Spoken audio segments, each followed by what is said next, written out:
Any Gravy enjoyers? Anyone else love Gravy? No. What about, maybe not gravy, but what about Gravy? What about Gravy? So Mooch Hawaiian. I've got pizza. How am I gonna eat this? Cat camera. Look at that guy. Look at both of those guys. Mooch Hawaiian at the top of the tree. Mooch Hawaiian. Mr. Hawaiian's up there. That's his leg. I had to turn around to actually check what it was, because I wasn't sure from just looking on the camera either. That guy. Is there a YouTube video we can watch while I eat? What do I want to watch? Which will be so good for anywhere else.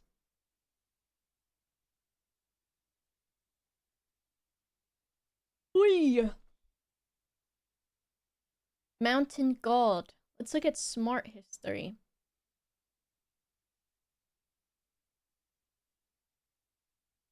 That's okay, Roars.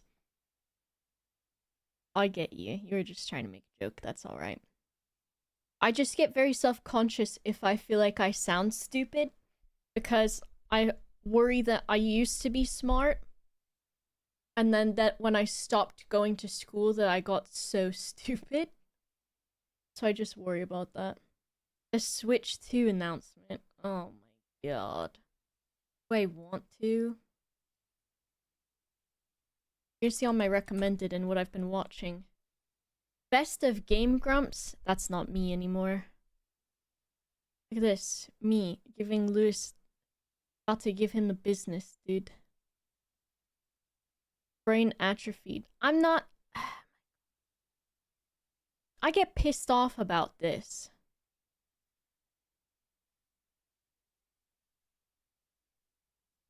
This is about to piss me off, isn't it? Okay. And thanks, Haloni. So what are you doing to it? Okay, so you Thanos snapped the Switch and you want me to be impressed. Nintendo be pissing me off, dude. Really, they do.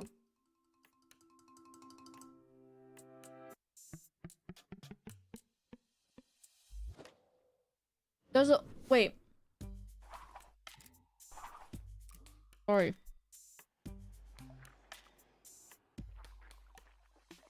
Are they like, yeah, actually we do know the Joy-Cons are bad. This looks all the same. If only I was Catwoman. I can be. They just added accent colors instead of the whole joystick. Or the whole Joy-Con.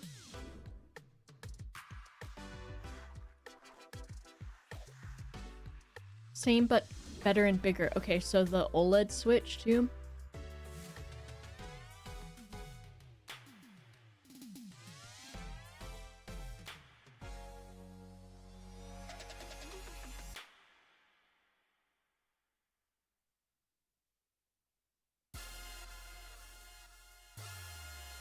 This is dumbass fuck, dude. This Nintendo pisses me off. I love Nintendo games, don't get me wrong. But as someone who was stupid enough to buy a Wii U, because that was supposed to be the next thing, and then they came out with the fucking Switch not even that long later. And then I was like, you know what? I'll still use my Wii U. I'll buy the new Zelda Breath of the Wild on my Wii U. And I did, and then I thought, wow, the frames on this are fucking awful. So then I sold my Wii U to someone else. And I bought a Switch. And then I got Breath of the Wild on there. And I went, wow. It's still bad frame rate. And I just bought this. And now, having a Switch 2 come out. How long has the Switch been out for?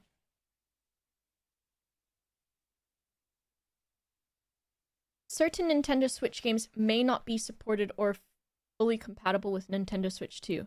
That doesn't make sense. Don't understand. And does that mean also, will there be Switch 2 games that don't work on the Switch? It's been long overdue. The thing is it still going to have frame rate issues and be fucked? Because the Switch has always had that issue. And then the other stupid fucking thing about Nintendo is that the games are always the same price forever. With no like, wow, this game's been out a while, I'd love to check it out. It's still $60. I'm kind of really over Nintendo recently. Unless I get a sponsorship, Nintendo, then I will say, oh my god, I love you. I can't wait for Switch 2 to come out. But I can't believe the fucking audacity of Nintendo at all times, dude. Why not make a new a new system? I don't know. Or like go back to kind of like what worked. Do you think if they released a Nintendo Switch Mini that was like the same size as like a Game Boy Advance SP or something, would people buy that? Most people love the Switch. It works. I mean, it does. But the Switch Lite, I guess it's not the same though, because it's much bigger than a Game Boy. Yeah, I think making it a sequel is stupid. Like, but I guess there's the PlayStation, the PlayStation 2, the PlayStation 3, the PlayStation 4, the PlayStation 5. And that's worked for them. But I don't know. A lot of non-gamer folks care about the Switch and nothing else. I just am tired of Nintendo, I think, so I'm just fully, like, put off by this, I guess. Because I'm just so tired of them. Like, they basically have abandoned Animal Crossing. Like, oh, this looks cute, we can learn about this. The games are always expensive as hell. And then the games that people do enjoy, they just never bring them back. If they release a new Tomodachi Life for the Switch 2, that could possibly bring me in. But honestly, I don't think so. And if there is a new Animal Crossing, I'm fucking tired of Animal Crossing.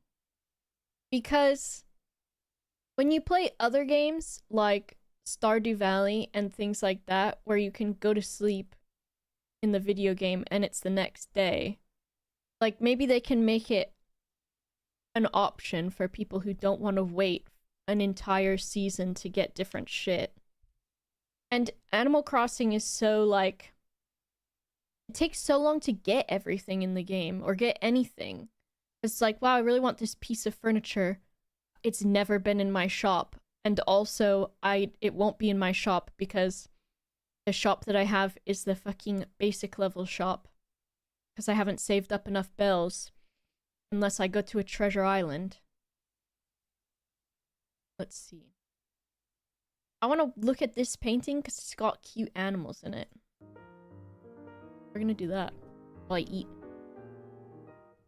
in the Akron Art Museum looking at a painting by Horace Pippin. This is called Holy Mountain 1 because it was the first canvas in a series. When we first look at the painting, it's actually a little bit hard to see because so much of the background is so dark. But as a result, the figures in the foreground really stand out. Most of the canvas is It was trees not a horse. that cover it, and they're very darkly rendered. So you have to look at the bottom third of the canvas where all the action seems to be. And there's clearly a shepherd figure here, and these creatures, some predator, some prey. And this is hearkening to a specific Bible verse, and that is Isaiah 11. The wolf will live with the lamb. The leopard will lie down with the goat. The calf and the lion and the yearling together. I love and that the lion. child will lead them.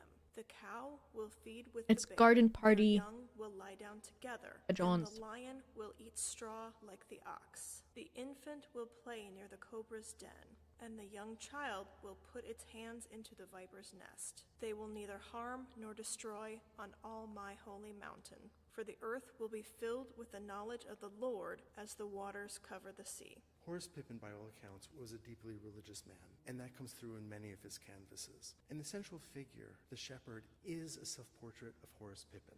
But Pippin was not likening himself to Christ. The faces on the animals are so good. Important truths. What year was this? Did it say at the beginning?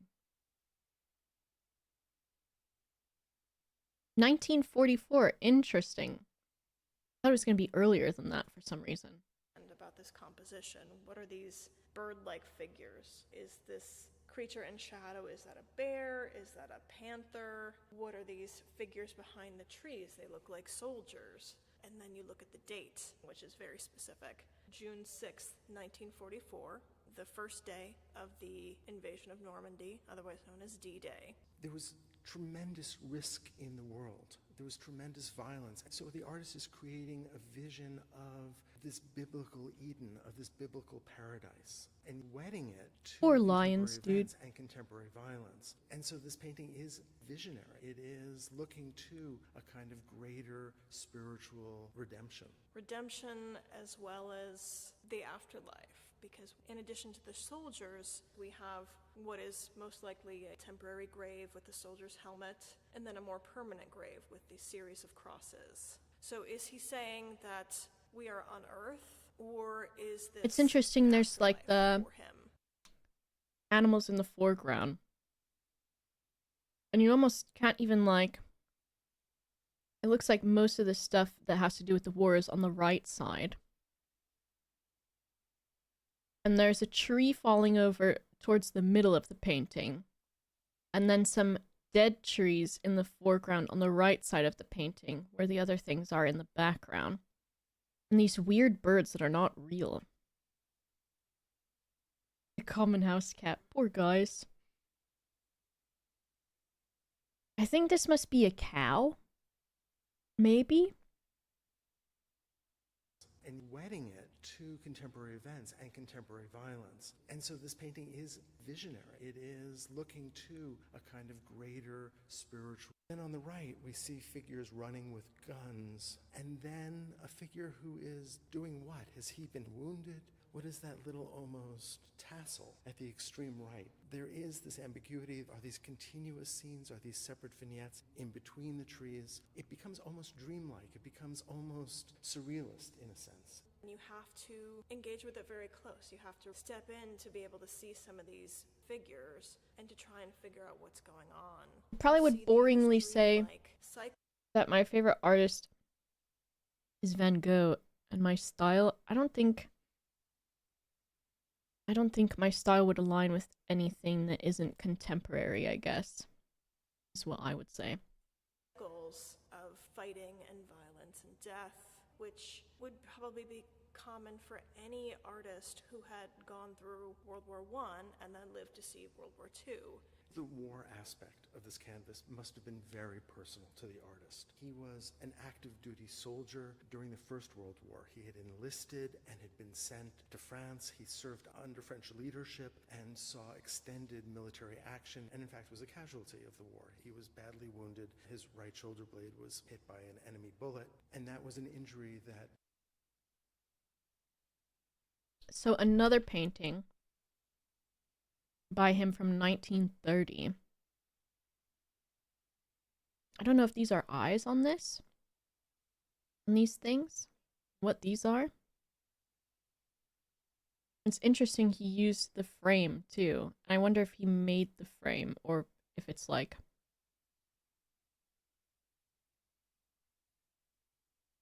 I guess they didn't really have like a Joanne Fabrics to buy frames at in 1930. Or maybe they did. At least in his telling, he used his left hand to steady his right so that he could paint. Look at the gray trees to the right of the composition. They seem to have died. They seem to be in the tradition of 19th century American painting, what is referred to as the blasted tree, that became a signifier for the weathered, for a kind of ancient form in the American landscape. And here they do seem to symbolize a death that's... Look at me, I pointed that out. I think it's important to address the fact that Horace Pippin had no formal training and yet produces these amazingly complex and psychologically powerful images. This is an artist who clearly understood contemporary art history, and yet perhaps because he was African American and because he was self-taught, had been placed into the confining category of folk art, which was seen in the modernist tradition in the early and mid-20th century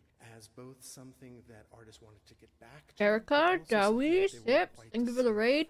Creating a kind of hierarchy that, when coupled with racism in the United States, both serve to celebrate this work, but we're also watching some smart history while I eat my pizza, which I'm almost done with, and then we're gonna play a mystery word game thing.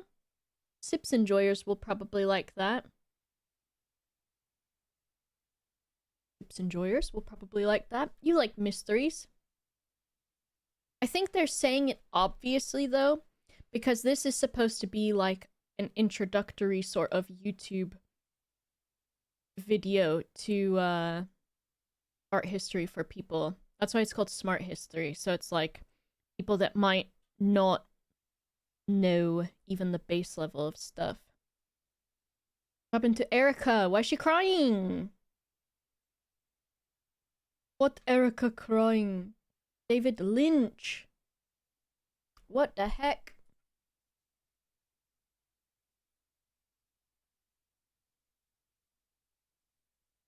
What the heck?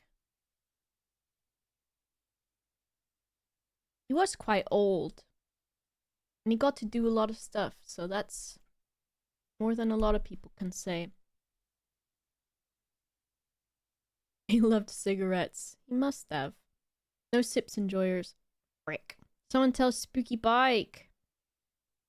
It's still something that artists struggle with. Once that label has been put on an artist, it's incredibly hard to shake it. In a lot of ways, it takes away the agency of the artist. In fact, new scholarship has shown quite convincingly just how much agency the artist had, just how much thought he put into his work, and the ways in which he defies the category of folk art. Interesting. Poor David Lynch, though. At least he got to do a lot of stuff. What's their most popular? Oh, these are old as hell. This YouTube has been around forever. Book of Kells. Oh, here you go. You'll like this. So, I do like this one.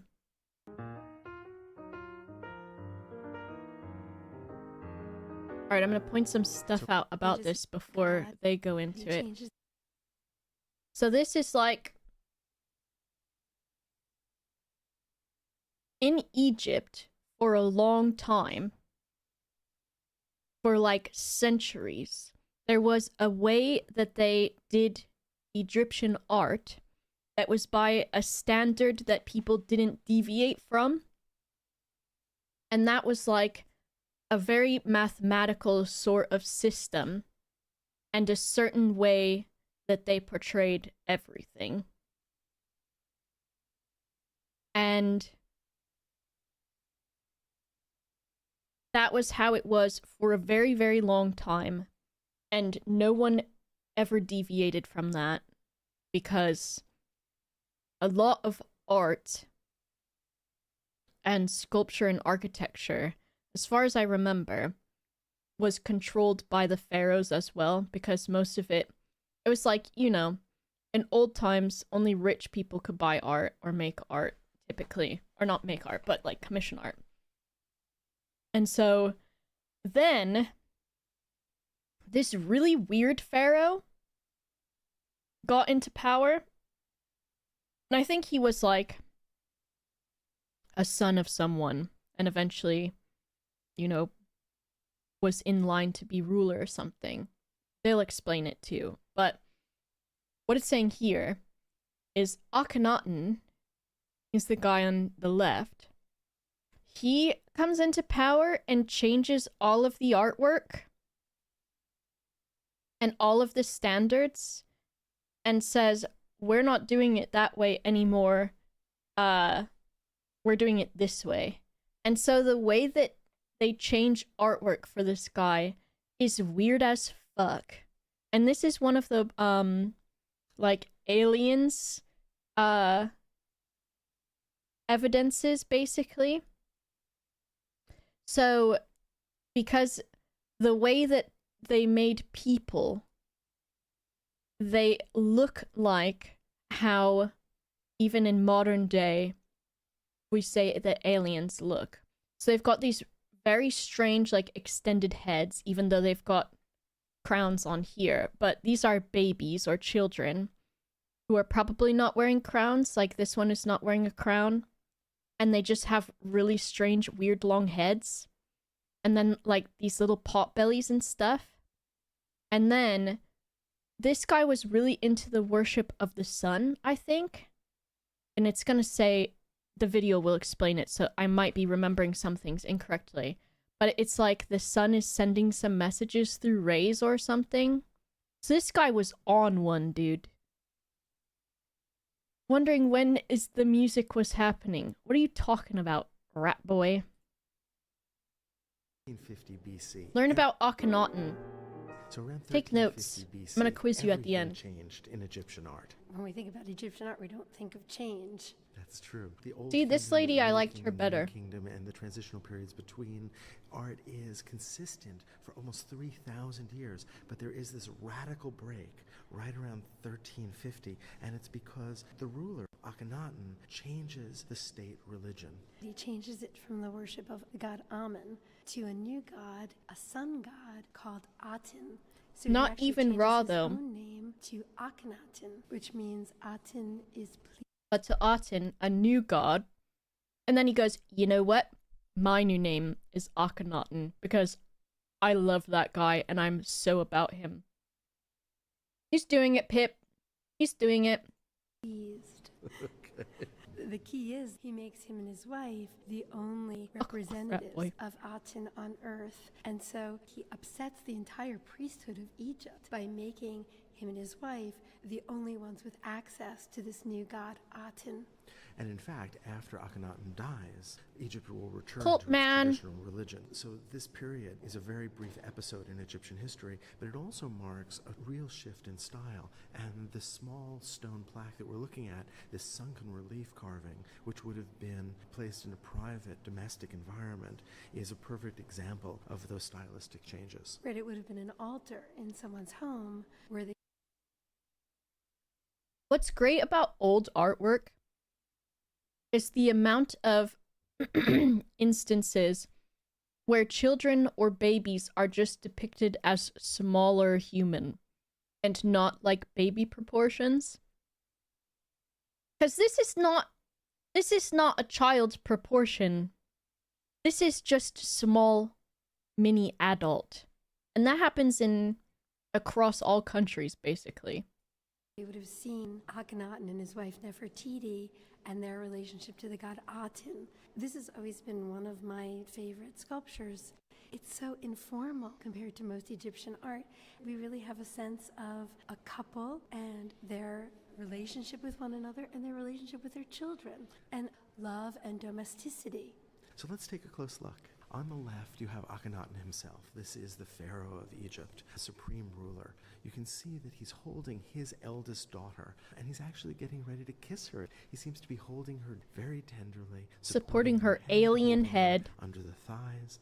She seems to be perhaps. Do you pointing think back to her babies mother at evolved the from same that moment. and they don't look We like see that anymore Nefertiti is why? holding another daughter on her lap, pointing back to Akhenaten, and yet a third daughter, the youngest one, on her shoulder playing with That her earring. looks weird as hell, this small baby on their shoulder. And I think it's immediately apparent that there's something wrong with their anatomy.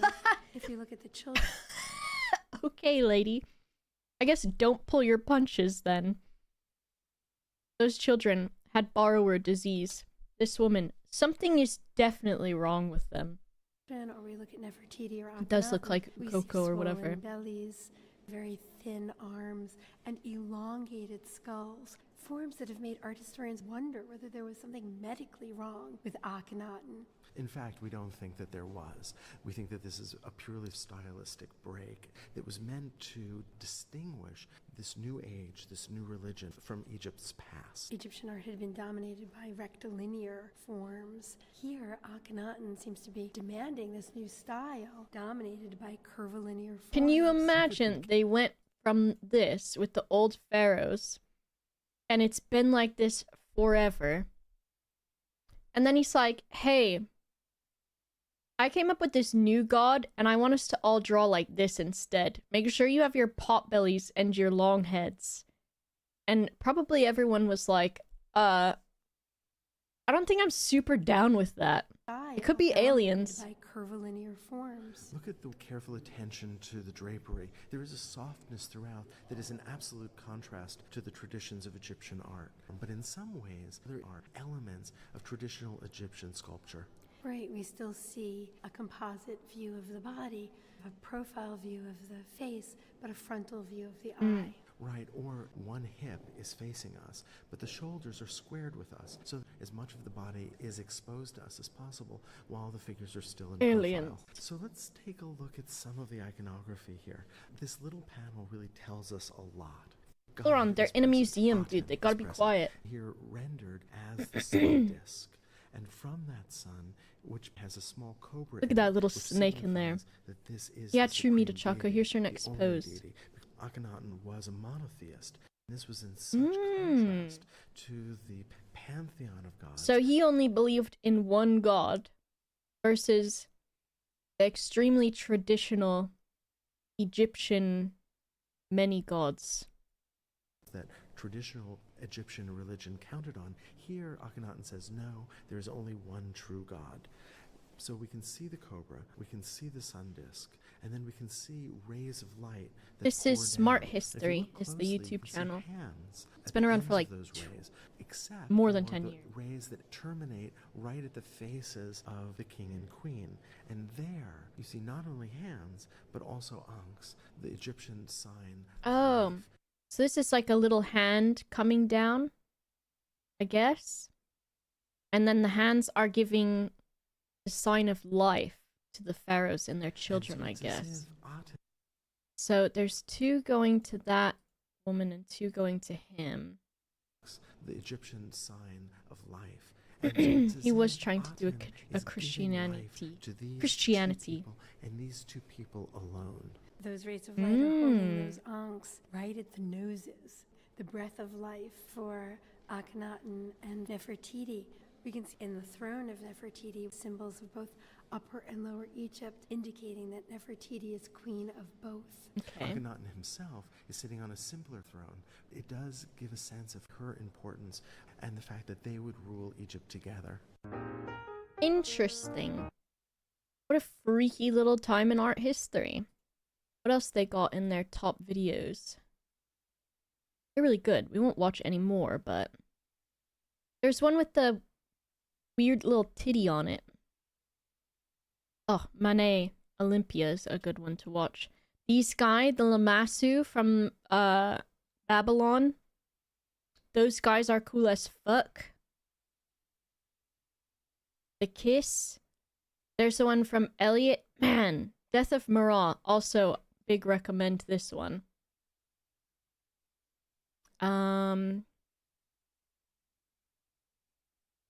What else they got?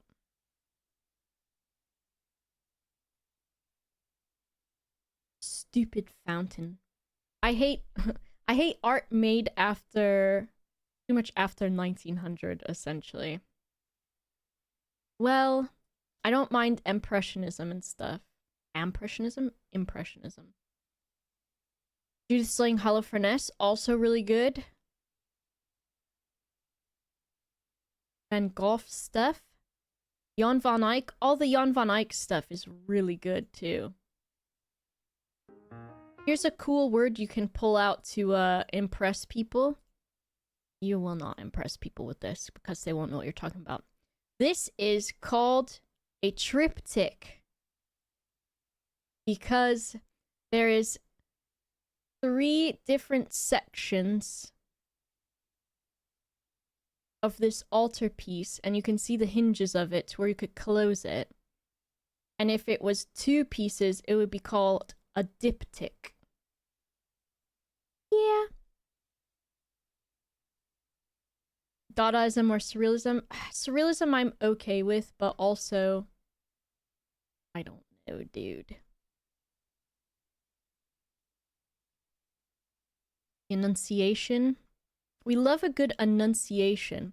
What about, they've got to have Bernini's Ecstasy of Saint Teresa, dude. Check this fucking shit out. I'm not gonna listen to them about it, because I know what I'm talking about. Bernini, one of the coolest sculptors, also big hottie of his time. Yeah, art history was I have a bachelor's degree in art history. Bernini, actual goat, greatest of all time, famous for things such as Ecstasy of Saint Teresa, the abduction of Daphne, what is it, Apollo and Daphne, excuse my trigger warning word, but the rape of Persephone, all of those things. I'm not reading Bernini like I'm a Jawa, dude. I'm not.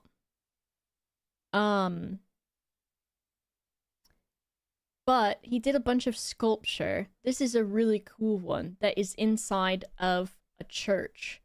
And it's called the Ecstasy of Saint Teresa. And it's when Teresa receives the news of some fucking Christ thing happening or whatever.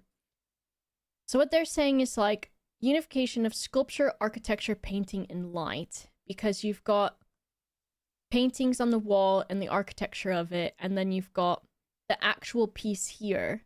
And these are like, I think, metallic bits here. And since this is in a recess, there is a light above it coming through a window. So at certain times, this sculpture is like crazy illuminated from above and the gold shines. And you can see there's other things. And also here's an important view of it is like, this is another set of sculptures. And I don't think it's actually recessed into the wall.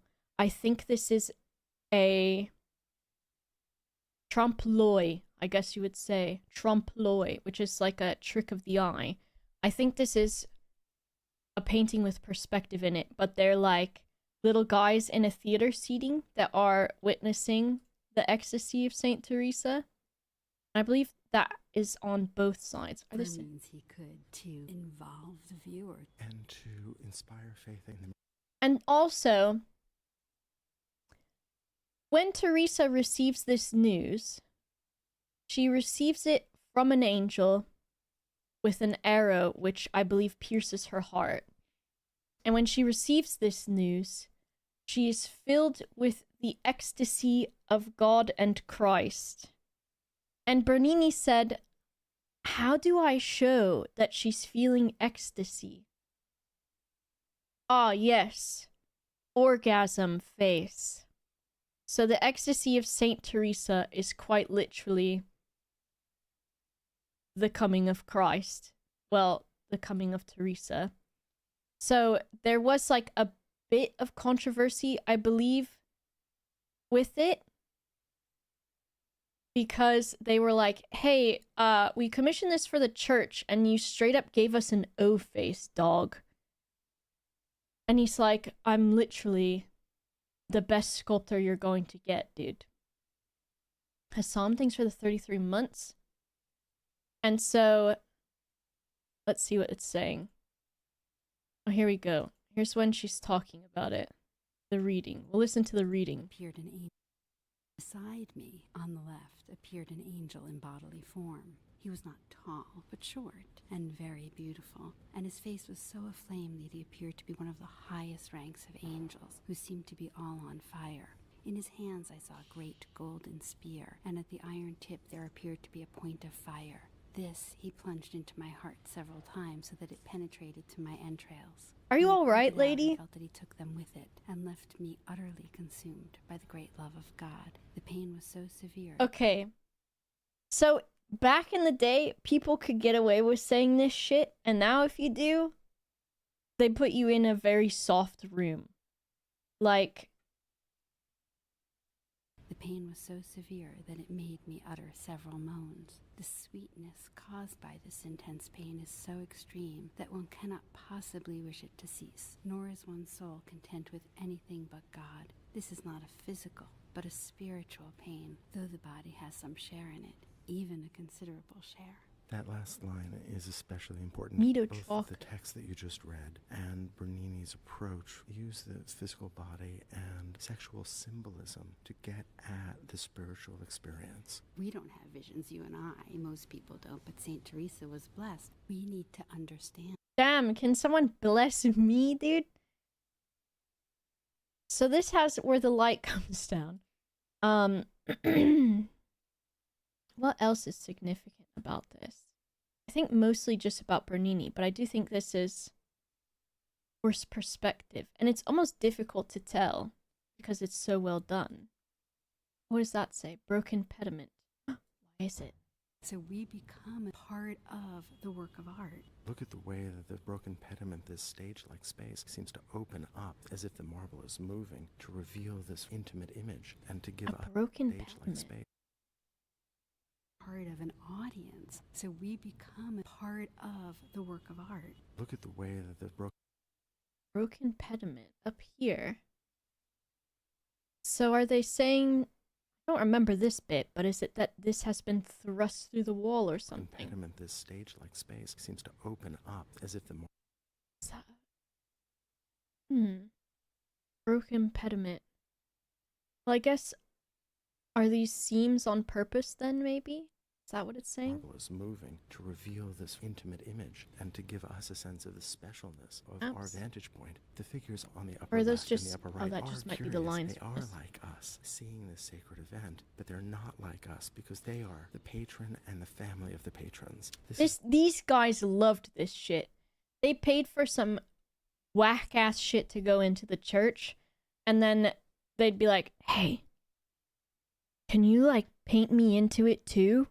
I paid for it. So then they got, like, some street cred with everyone that goes to the Cornaro church. Chapel. Federico Cornaro Because they'd was be like, yo, don't I know you from somewhere? And they're like, yeah, no big deal. I'm just up there as a sculpture dude. the cardinal in Venice, but had important ties to Rome. Which is also If we look Justinian way did that. up, we can see that there's a fresco on the ceiling of the chapel that shows the Holy Spirit, a white dove, and is a dramatist and is It's light through and then down onto the sculpture. Interesting that this is what the church looks like from the outside. Because it looks like just an apartment building, essentially. Bernini's doing everything.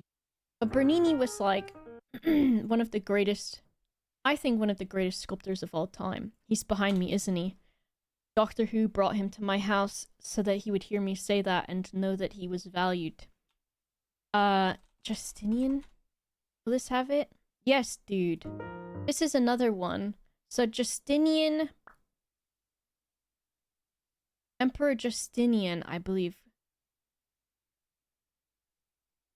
commissioned this church. Unusual in that it's a centrally planned church. when we think about San a church, we Vital. generally think about a building that's shaped like a cross, and it has that long hallway, the nave. This Make an And so, also these mosaics inside, which are cool as fuck, dude. And then you've got all of this stuff happening. Abel's making an offering. Whoever that other guy is, I don't know him. There's Abraham offering Isaac. This is a very Byzantine way that they showed halos, which is just a round circle around the head. And then you've got a bunch of other stuff, and that's what the mosaic, how they're placed inside of this area here, where the Eucharist is consumed, and you've got the Jesus guy above and everything. With some angels, and they say who that is. Can be redeemed and can have eternal life in heaven. So much of the mosaic is about what eternal life in heaven is. You know, I like. love to These yap, glittering Simon. gold tesserae. So then, in this crazy golden bit over here, this is the lady from Civilization, I'm pretty sure. From the Byzantine Empire. Must Theodora? have felt miraculous. You can so clearly see the uneven 'Cause surfaces Justinian in is the her way that they husband. pick up light. Most Look how of the cool that tesserae is. Are colored glass or gold sandwiched between glass, but we also Yeah, have she's cool. silver and mother of pearl. And Look how in some beautiful this areas, is. If you're in the UK, at Butser Ancient Farm, which is near Portsmouth, they have a bunch of old ancient buildings, and they also have actual mosaic brought from Rome and reassembled. It's really cool. You like the bird?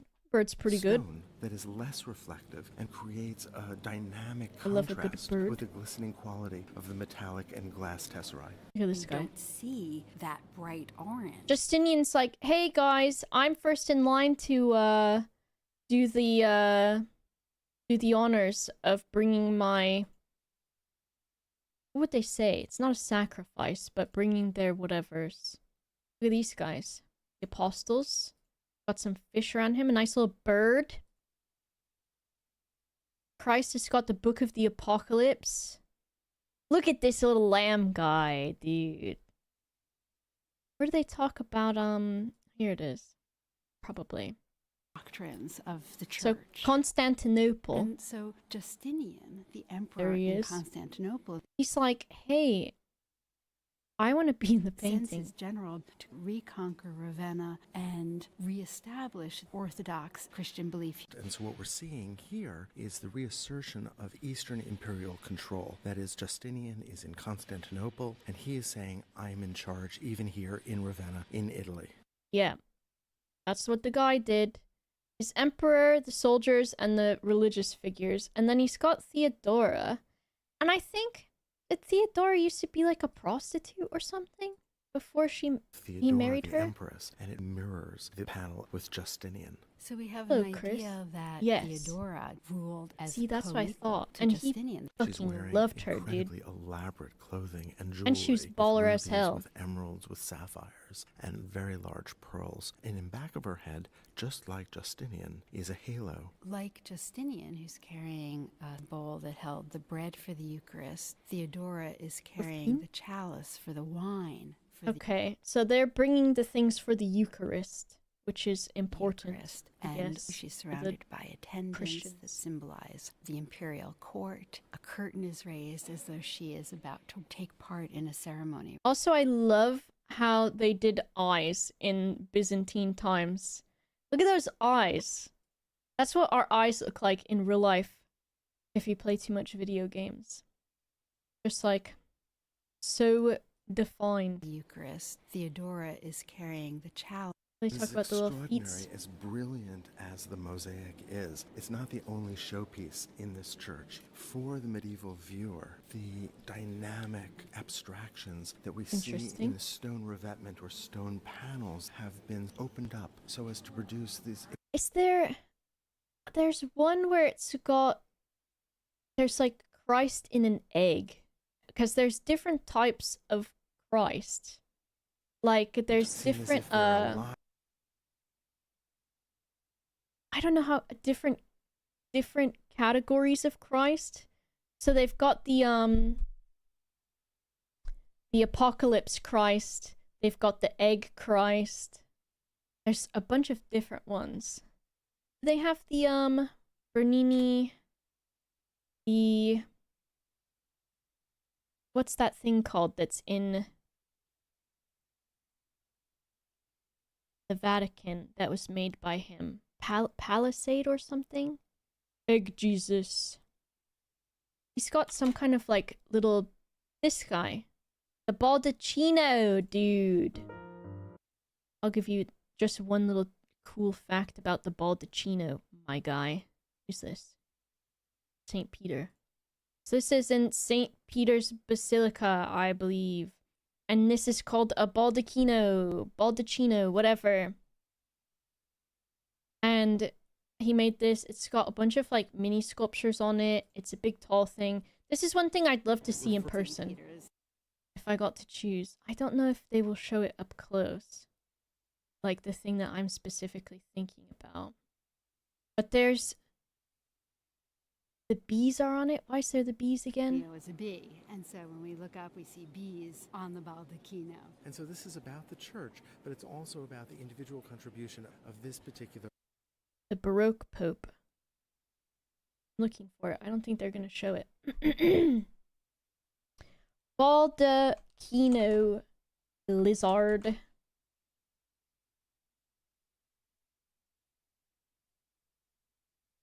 Was no one interested enough to take a picture of this lizard, dude?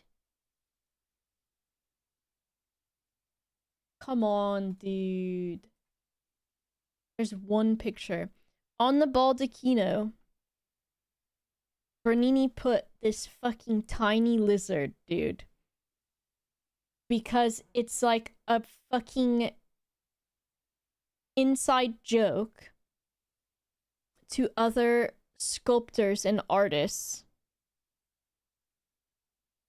Because the artists of the time were like, if you can make a lizard, you fucking made it, dude. So he's like, guess what, guys? I put a fucking lizard on the Baldacchino in the Vatican, and it's a good-ass lizard. And so then any of the artists that would go and see it would be like, oh my god, he put a fucking lizard on it, dude. And it's a good one. Check out that lizard. So that was one of the, which I'm surprised if I just Google Baldacchino lizard.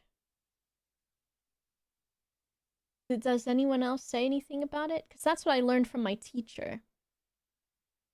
This has got something on it. Lizard. These pregnant women and lizards. They are also allegories of the resurrection.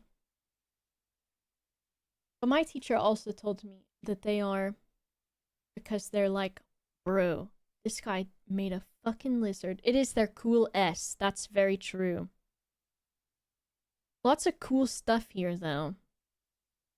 Look at this one. This is the one with the cool, Look at that, dude. Bernini, greatest sculptor of all time. I'm saying it. Look at the impressions of the fingers in the flesh. Oh, how high quality can we go here, my guy? Uh-oh. Her thigh. Sculpture for me is the way... Look at that. Striking. Look at that. That's rock. That's stone. And it looks soft. And also he's got all his veins and stuff too. And just the slight impressions of it. How do you do a lizard? I don't know. I feel like a lizard is almost more complicated. Pluto's fingers You know what I press mean? into her thigh, and the artist demonstrates the elasticity of flesh, but in hard, cold stone. This is marble. This is magic. This is what Bernini could do best. He could make marble I love the way that the hair is done on these two, the spirals. Hello, monkey. appear to be flesh or feathers or hair or the bark of a tree. He could Beautiful. transform marble into almost... Look at that shit, dude. That's a fucking rope made out of rock. any material. This sculpture began It as is. a block, It does have a and the artist spicy name, chisels but that's and what it's drills called. to remove the unnecessary stone. But this sculpture is so delicate, it almost seems as if it's made the way a bronze sculpture is made. Oh, they're talking about the X formation of it, The shape of an composition. X of two intersecting diagonal lines. As soon as you have a diagonal, you have a sense of movement and There's we just look at, of course, the most famous one, which is Apollo abducting or attempting to abduct Daphne. Because she wanted to stay a virgin because she was committed to that life. And so she's like, Dad, Apollo's gonna kidnap me and make me his wife because I'm pretty sure Cupid shot him with an arrow. Sorry, there's a Willy. And she's like, can you save me, Dad? And her dad's like, I got you. I'm gonna turn you into a fucking tree. And she's like, cool, what am I supposed to do with this, dude? to see. So you can see if you rotate around the sculpture. So from this side, if you're on this side of it, viewing this direction, you see just the two of them. And the bark and the tree are in the background, sort of, and it's just two people. Then as you move around it, this is where she's turning into bark. And then you can see in her hands and her hair, once you're going around the transformation. We go to... There you can see the hands turning into leaves and stuff. And then her body and her legs turning into it too. Really cool. And also the movement of this cloth and fabric being made of stone. Where's the what's this one? The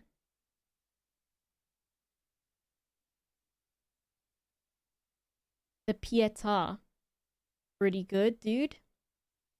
Michelangelo Pietà. The Pietàs are always funny too. There's like I think it's the German ones. I told Andy about these ones. You want to see a fucking crazy ass piece of art that has no business being this crazy? The Röntgen Pietà by Unknown Master, which is German. This is from... I'll show it to you in a moment. This is from 1300. It's 89 centimeters tall. And it looks like this. Help? Help. Please send help. This is terrifying.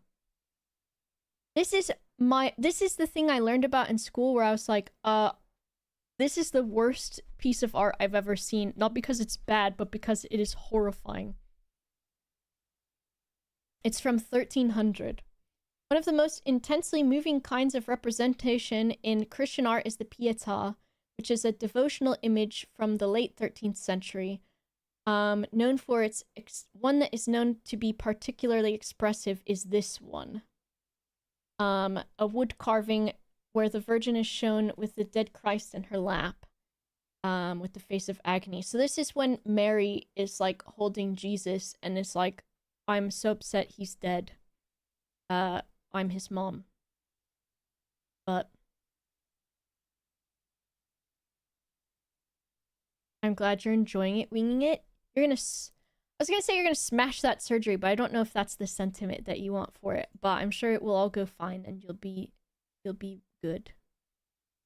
And it will be alright. I think he was meant to be so emaciated and gross champ because he was tortured and stuff. And then he's got his little, the way that they did the stigmata, so where his hands were pierced by the nails, and then also the, wound, which there's like a painting of guy poking Jesus's wound. The incredulity of Saint Thomas by Caravaggio. Is this it? Bro, Caravaggio needs to go straight to fucking prison for this one. You're not ready. Dude. Caravaggio. Dude. They're like, Jesus, are you sure you got stabbed? And he goes, yeah, I fucking did. Check this shit out.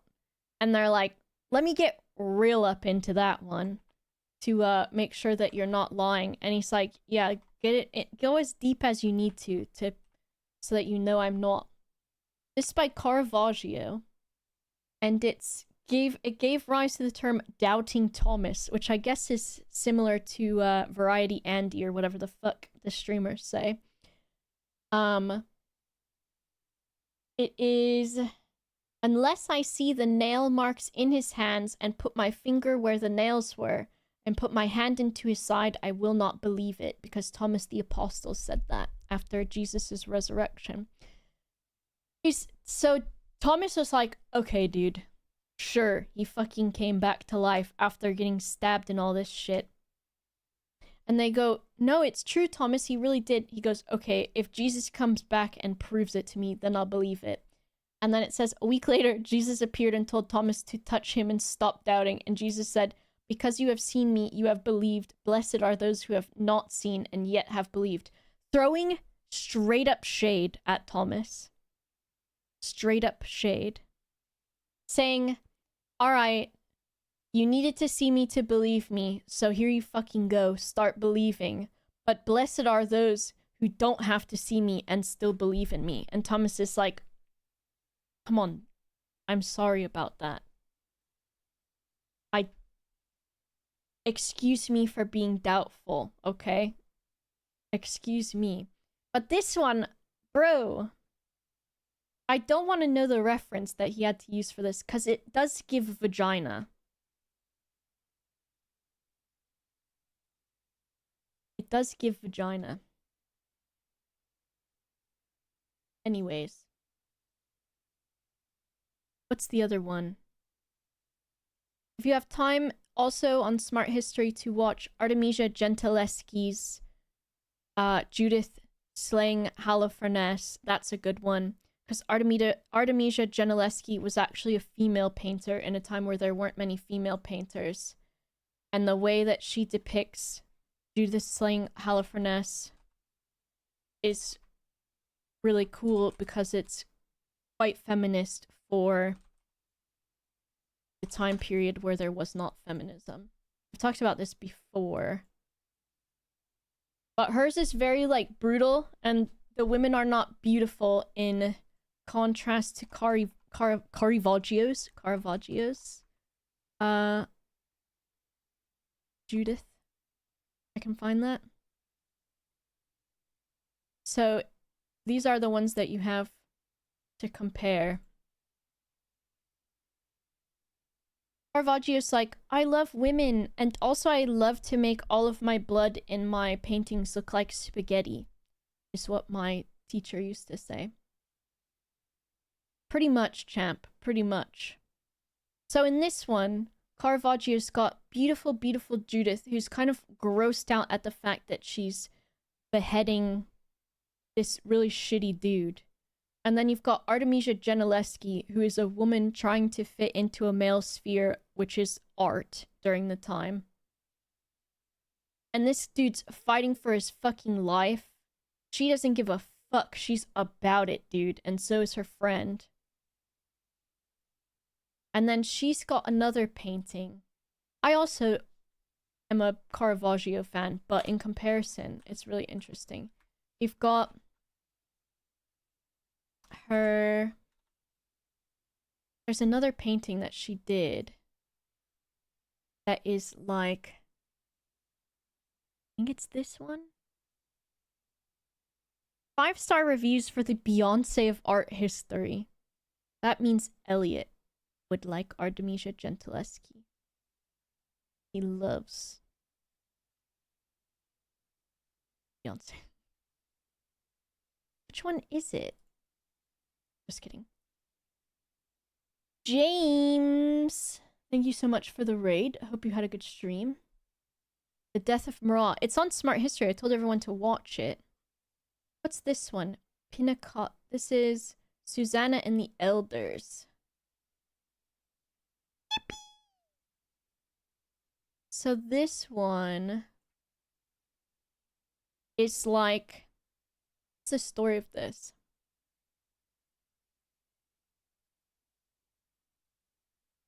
So Artemisia Gentileschi, this is going to have some trigger warnings in it, but this says, this is one of the many paintings by Gentileschi that depicts the story of Susanna from the Book of Daniel. Her first was completed when she was 17 and around the time that she was raped by one of her father's students. This particular painting was done when she was approaching 60 years old and is her last known dated work. So she went through a lot trying to get through to be an artist and everything, including like getting sexually harassed and assaulted by the men that were studying under her father and stuff. This says, the story derives from the biblical book of Daniel, in which a virtuous woman is set upon by two lustful older men. They surprise her while she is bathing and demand that she submit to their lewd intentions, threatening to publicly accuse her if she does not. This theme was commonly used in art from the 16th century and was often used as an opportunity to portray the nude female form. In contrast to the version that Gentileschi painted at the start of her career, this version shows Susanna more theatrical pose. And there's a bunch of different ways that people do this, but it's very conflicting, right? So the story is that they're basically blackmailing her into them being able to sexually harass her. And so, like this article says, this theme was commonly used in art from the 16th century and was often used as an opportunity to portray the nude female form, which is so like, what do they say? Life imitates art. Actually, literally, with that. Ridiculous. Also, when I went to play Marvel Rivals last night, since it's usually the last thing I've played, I thought that was it. I thought this was it because I thought this was Susan Storm. I thought this was Captain America. I thought this was Black Widow, and I thought this was the Punisher at first. Because I am just... have brain wrong. There you go. Though I do want a Punisher skin where he is an officeman. So, we're waiting on that. Alright, art talk is over. For now. This is... if you're still here from Sips, this is a really interesting, like, puzzle and mystery solving game. So, if we look at chapter 1, we had 3 different episodes of things to do and to solve. And then when you go in to solve them, we'll do more art sometime. I've got to do an actual video at some point. So you basically get, like, names that are empty. You have to figure out who each person is. You have to fill out, like, certain events and stuff and actually figure out, like, what happened and the story by collecting names and, you know, locations or nouns and things like that, and then put them together and solve the mystery slowly. And so that was chapter 1, and I'm on chapter 2 now, and I think the last part of chapter 2, which so far what has happened is this woman is some, like, famous historian person, and then she was meeting up with someone to buy this idol thing, and then he was going to steal from her, so she accidentally kind of purposely killed him, and we're just kind of, like, trying to figure out what else is happening. But it's really cool. I still need to play Obra Dinn or whatever it's called. And it's fine if you want to, like, theorize and figure out what's happening in the chat. That's fine. Kind of say whatever you want, as long as you're not telling me I'm stupid. And as long as you're not, like, actually spoiling anything. Because usually I'm pretty against, like, backseating or hints. But what I've been doing is I just don't look at chat. And then when I am like stuck or when I solve it, then I will read. So I see. Okay. Maybe I'll try that too. Tina Lewis really liked that game. Susan Storm is here. So we've got a scene and we're going to have to collect 35 words and look at 59 different spots so that we can match people to their names.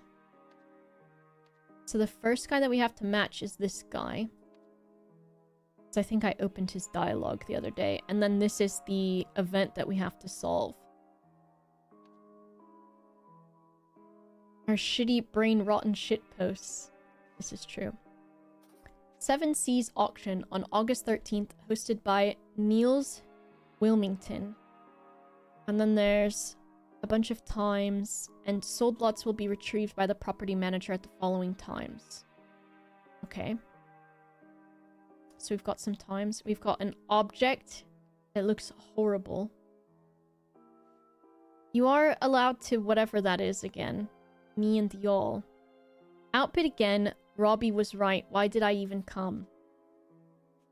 He brought $3,100. Here's the lady again. Get on with it. The next lot's the one that matters. And she brought $18,000. This woman says, this will look stunning in my entryway and for a steal of a price. And she's got $26,000. Black Widow is here. Yeah, it really is, Rat Boy. We can make you a version. The museum doesn't need an Albion relic anyway, but perhaps I'll bid on the Adrian lot. And then she's got a checkbook. Disgusting mask. I failed to rescue lot 1, but lot 4 will return with me to the motherland. $20,000 and a ticket from or to Lemuria at 11:30 p.m. on August 13th. And today is August 13th, and it ends at 9. There's a wooden cane here. Going once, going twice, sold to the movie star. A wooden gavel and some keys. And then the poor professor just isn't cut out for this, should have listened to me. Maybe that guy? Cocktails of different kinds. And then he's got also notes for Robbie Froberg's first day. So I suppose this must be Robbie Froberg. And do not sell any drinks to Mr. Bogart while he's on the job. Robbie Froberg. I'm assuming. And this might be Bogart man. Is the jumping woman the one that played in the movie The Drive-Thru showed? I think so. Looks like she has an eye waiting to open. She does. So we've got a drinks cart of different drinks. And then we've looked at everything, I think, on this page. And then there's also an attic. The circuit box, danger, risk of electrocution. I wonder if I can get Miss Knightley's autograph. So I'm assuming that's the movie star woman is Knightley. And then I don't remember her first name. So this weird Nintendo Switch 2 has sold. This Angry Bird for the Nintendo Switch 2 is sold. An empty case, which must be the thing that's down there now. The Minky with the gem, which was at the lady's house. And then this weird thing. And I think at the lady's house, that was August 17th, if I remember correctly. And then if we go to nighttime... Oriole, please calm down. And they've got this Nintendo Switch 2 and a checkbook. This person says, nobody's move, you'll step on my new Lincoln centerpiece. And they've got 19,000. The lights went out. Who's touching me? 3,000. The lights are finicky. Nothing to worry about. Are you gonna buy me another drink, Tessa? And then they've got My biggest fan, Erwin, stays sharp, Summer. So this must be the guy from upstairs, I think, is Erwin. So he was saying he would want her autograph. Keira Knightley, that's what I thought. Now's not the time, Mumati. We need to leave immediately. With money. And then this person. What about my statue? Stop pushing me. It's only a power outage. And you can see what each person ordered, too. We've got some empty drink cups under there. The mask and the creature. We've got a ticket stub here. And then we've got the apron is abandoned. And then it's got their drinks orders. And then if we go upstairs now, someone is being electrocuted. What are you do, Og? And it's got the prices for everything. We're gonna have to do math, dude. Out of my way. And they've got the statue. It's time for plan B. I'll distract Bogart. You grab his keys. Okay. So I think this might be the thief that escaped from the prison that was going to sell the thing to the woman. Here's all the money. And then a check for money from Aurelia Winston. So the person that has the checkbook.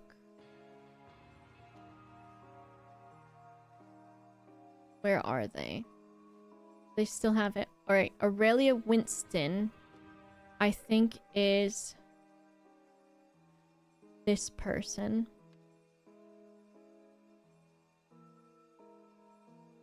Aurelia Winston. Now we're gonna have to do math.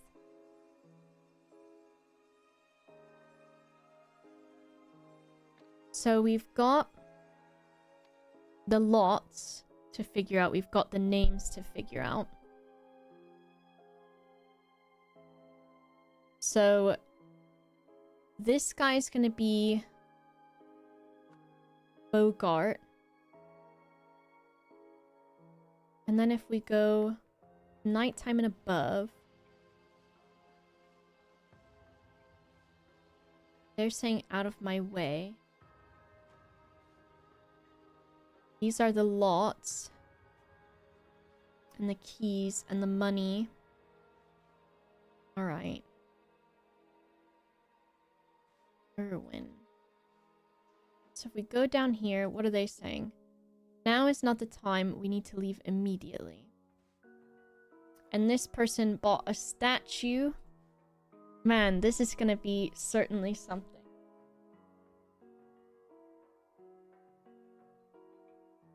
Well, I think if you look at like... Well, I guess the drinks orders also cost money. If we go to daytime... Does it say how much the drinks cost? It does.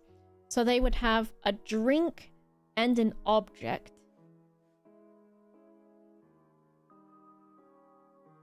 And if I go here... Is there anyone with really big hair? I don't think so.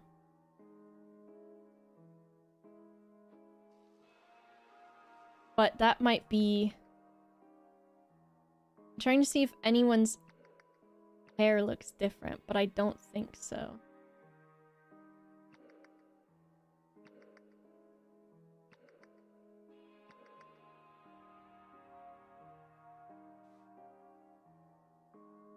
So they've got this like cosmopolitan drink,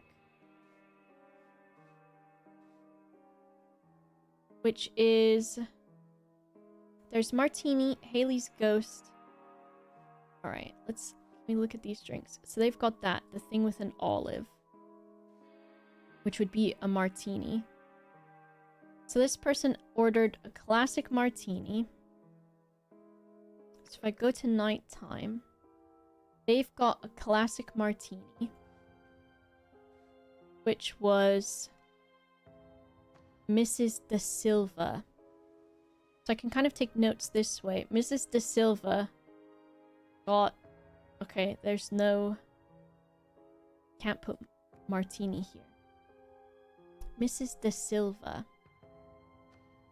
Dr. Toussaint. And someone Navari. Miss and Mrs. and Doctor.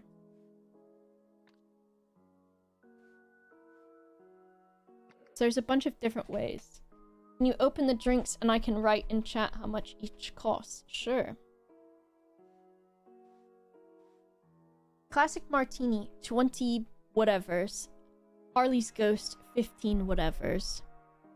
I wish you could pin these things because it's difficult to,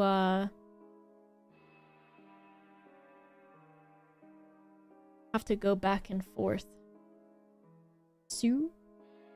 The 3 genders, right? And then... this is a ticket number. If I go back to chapter 1... wrong one. I meant chapter 2, but section 1. This one.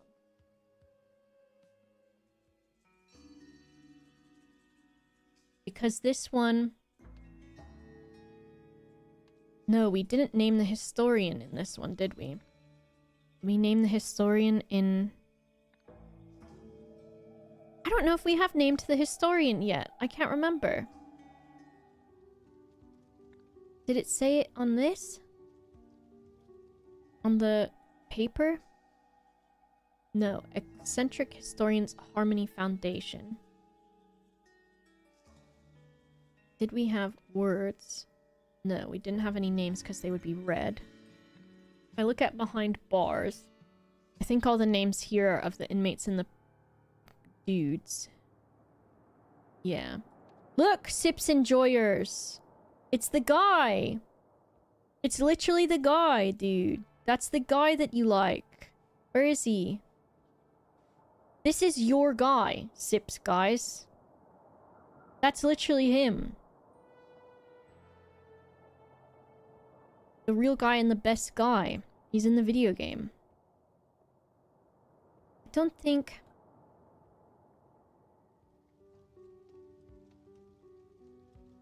so we had Augie Tomine, right? Was the person that came here to try to steal the blue crystal.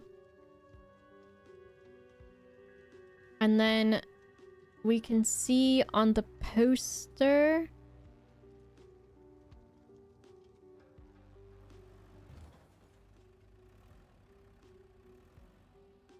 but we only know...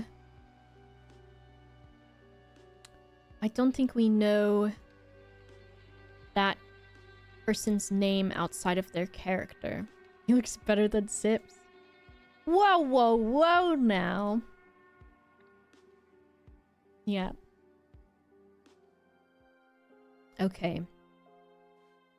So the lot they're bidding on right now sold to the movie star. That is sold. That is sold. That is sold. And it doesn't say what lots they are either.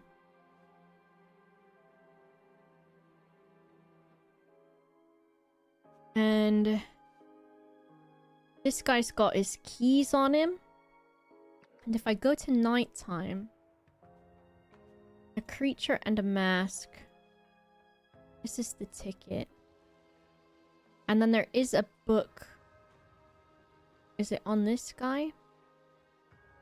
Lot 1 bought by bidder A4 for 6,500. Oh, this is a lot.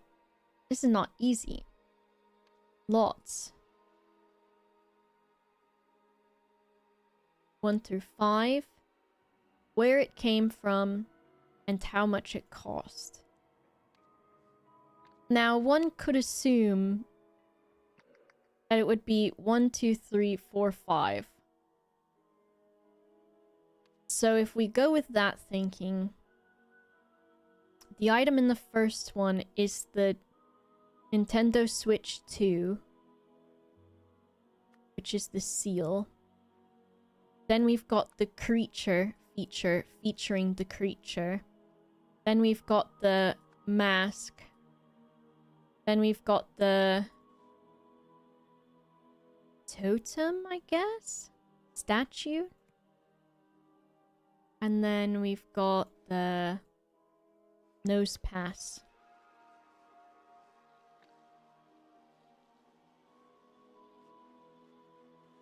Which would be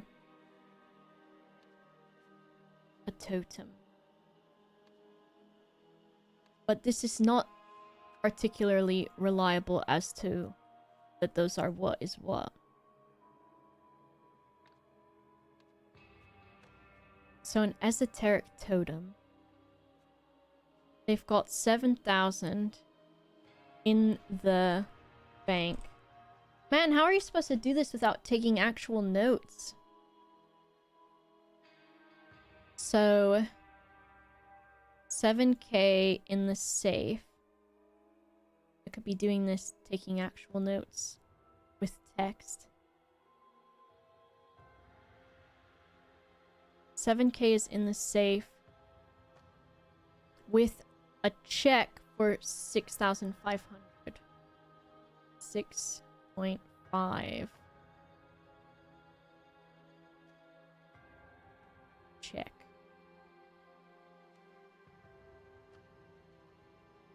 Notepad? Yeah, I forgot about that.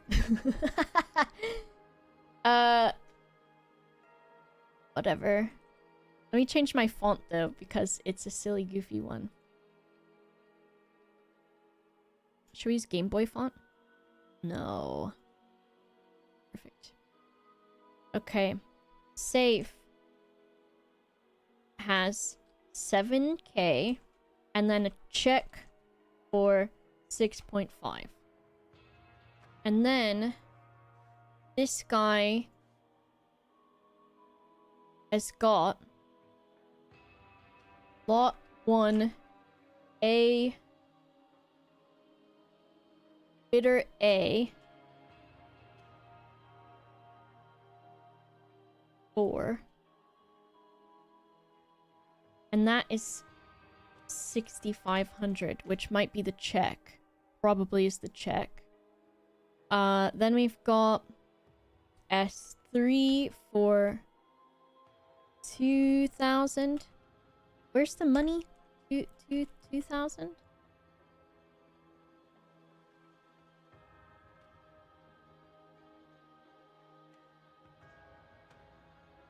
What are any of these fonts and why are they in Notepad? It's all of my fonts. I download fonts. I do art. M5 is 1,900. I mean 1,000. And then A4 also bought another thing for 8,200. 1, 2, 3, 4. What am I missing? 2 S3s. S3 for 5,000. Okay. And then fart.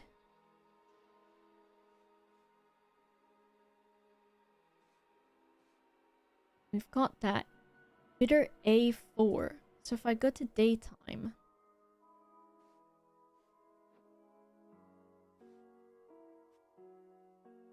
This guy's got outbid again. Robbie was right. And then Robbie was that guy. And Robbie has a note to not... Oh. Mr. Bogart. Is that Mr. Bogart? Or is this Mr. Bogart? Because this guy says Robbie was right. And Robbie said... Professor. A professor is a doctor. A professor is a doctor. This person's got 18,000 and she wants to bid on the Minky. She wants to bid on the Minky, which is number 3. Number 3. The Minky. The Minky. So if we assume that they go in order, which that's kind of what happens. Switch to the creature featuring the creature. Mask, Minky, and Nose Pass. So she wanted to... No. Yeah. She wanted to buy number 4. Art Lady Wants. And that sold for 19,000. And how much does she have? 18,000.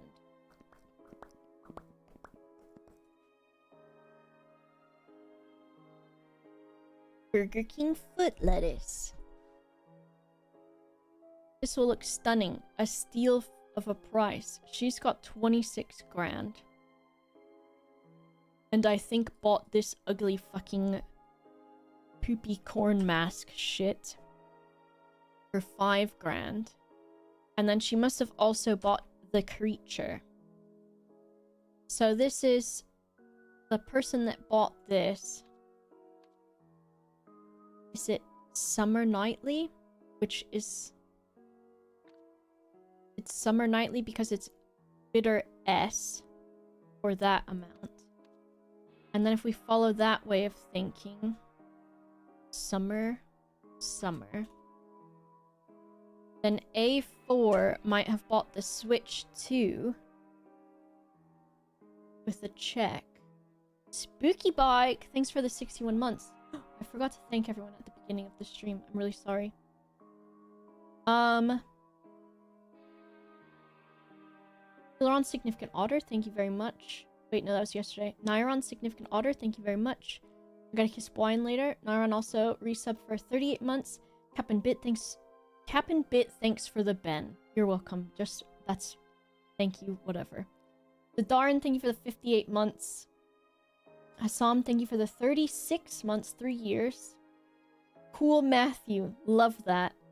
100 bits. Ratboy's missing out on that username. Morton, thanks for gifting a sub to Tilaron. And Mita Choco, thanks for gifting a sub to Pim. Yippee! So this one was bought by Aurelia. Summer. And then this lady was short the 1,000 by 1,000. So someone else bought it. And that's the reason why they had to end up stealing it. And then someone... But then Aurelia also bought the Nose Pass, maybe. If we look at that.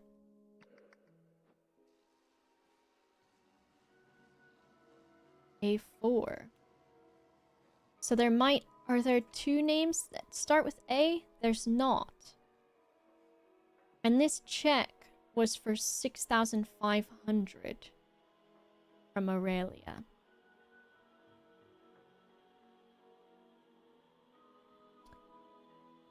Which is confusing because there's not a check for 8,200. We go look at Aurelia in the first one again.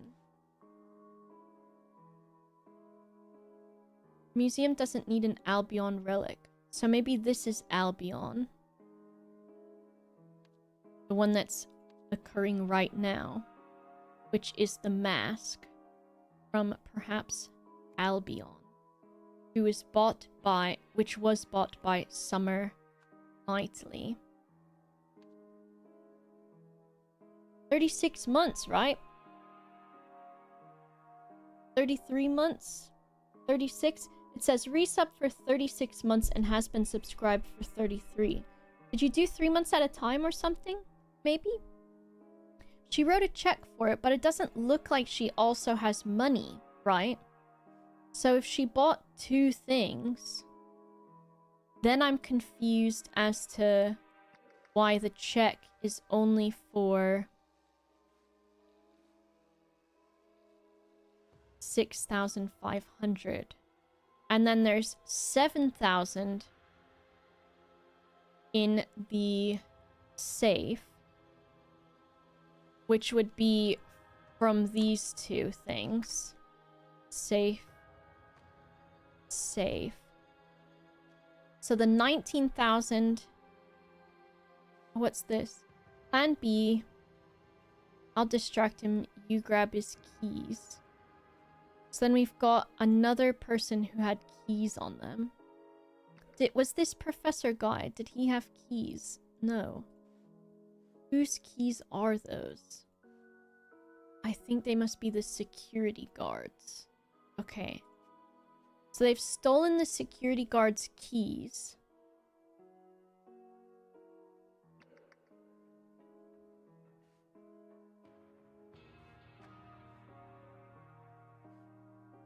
And the security guard seems to have had 3 of these drinks.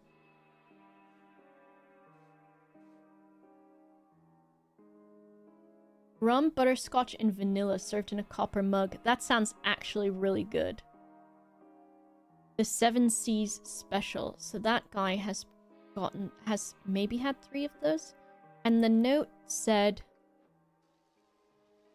I'll distract Bogart, you grab his keys. So would that be Erwin Bogart? Okay, and then his note said, do not let Bogart drink while he's working. Okay, interesting.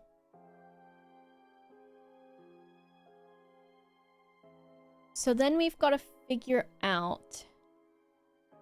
This woman has 18 grand.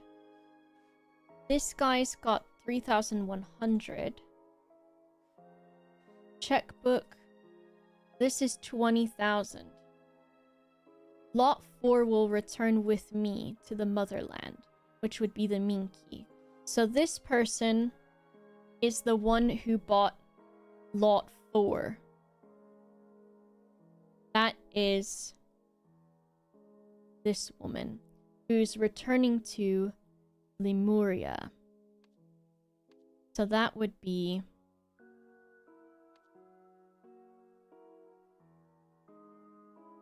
perhaps Mumati, because it starts with an M for the first name, for the bidder, who is going back to Lemuria.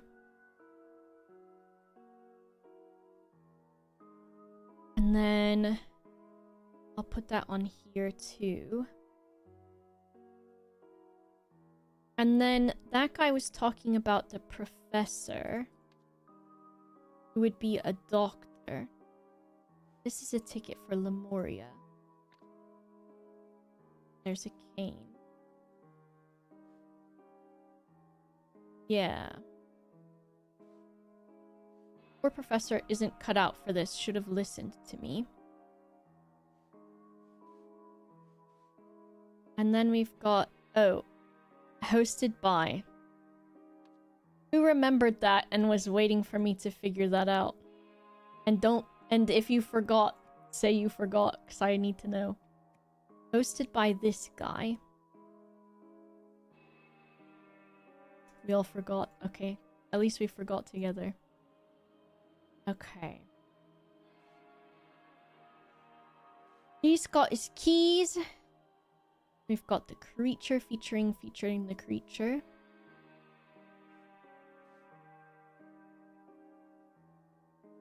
Perhaps I'll bid on the Adrian lot.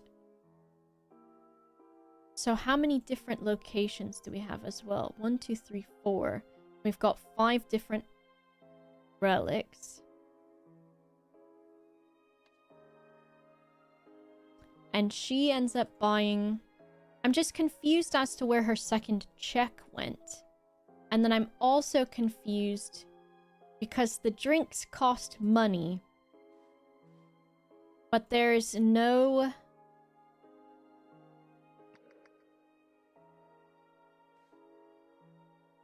money anywhere. 1 times death in the evening. Dr. Toussaint. So I believe this person would be Toussaint because of being a professor. De Silva has a martini. And Miss Navari is the one that had 3 of those. And I think this must be Navari because they have to go to Plan B. And so she must have been buying them for Bogart. So then the person who... Now's not the time, Mumati, we need to leave immediately. And they've got only so much money left. Okay. So that if we go to the daytime, this person does have cash. We all need to leave immediately. And this would be Mumati. Right? Is that... And then we also got that from... No, we didn't. Is it Mumati de Silva then? Because... I think possibly. So if we do the math now, let's look at the drinks too. Did I write those on here? No, I didn't. And then we've got Toussaint would have paid... How much would have paid Death in the Evening 10? De Silva would have paid... One martini is 20. And then Navari would have paid...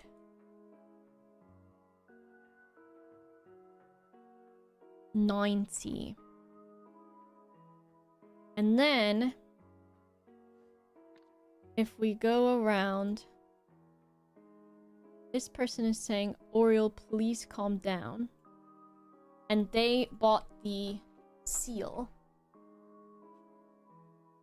So what did we have? The lots are lot 1.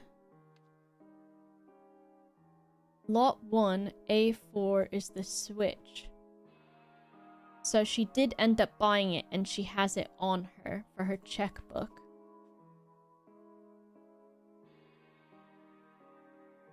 And she's talking to someone, Oriel.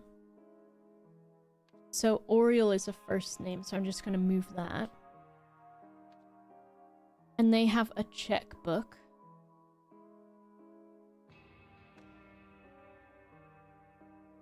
That sounds like... Did we see the name Oriel Toussaint before? Wait a second. If I go back to the prison...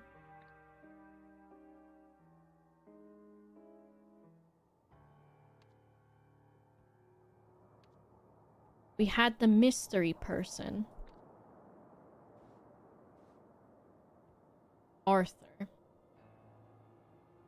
Who did murder and got out. And then we had Augie Tamine.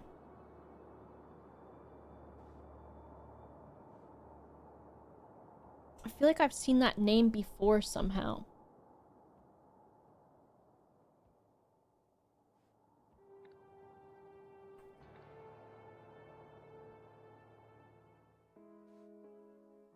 Oriel, please calm down. And they say, nobody move, you'll step on my new Lankin centerpiece. And they've got 19,000 in their hands.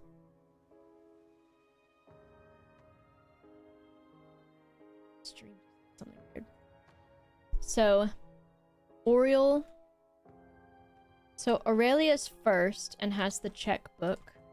Then we've got Oriel, who got something Lankin. And has 19,000 on them right now.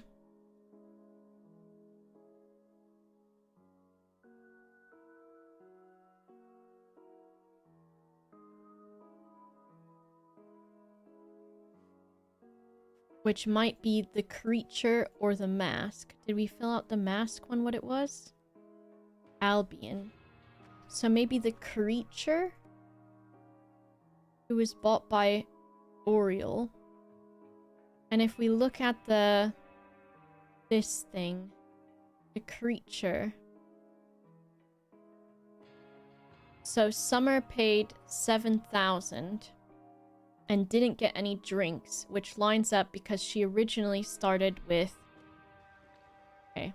We math again. Did I write all of this down? No. So we've got person 1, Dr. Toussaint, I believe, starts with 3,100. 3,100. Then we've got Art Lady, and she had 18,000. Then we had Summer, and she had 26,000, I believe. Yes. Aurelia has a checkbook.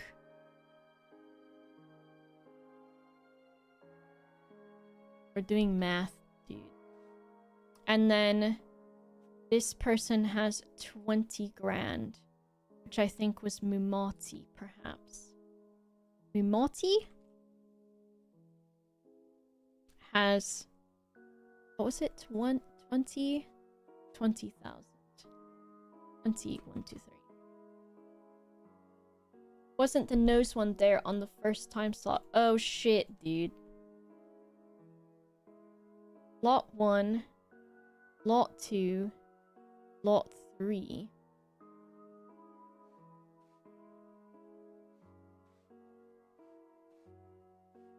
Lot 3. The nose one there on the first time slot. What nose one, Torb?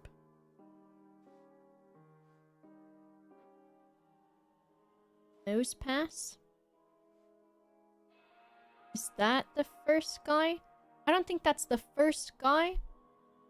Because the lady's waiting for this one, which is the next one. Wrote that when you looked out the lights out time slot where 2 of them lay on the ground. Creature and mask. And then we've got the crumbled up ticket. And then we've got the totem is on the floor up here. I haven't played the first one yet, no.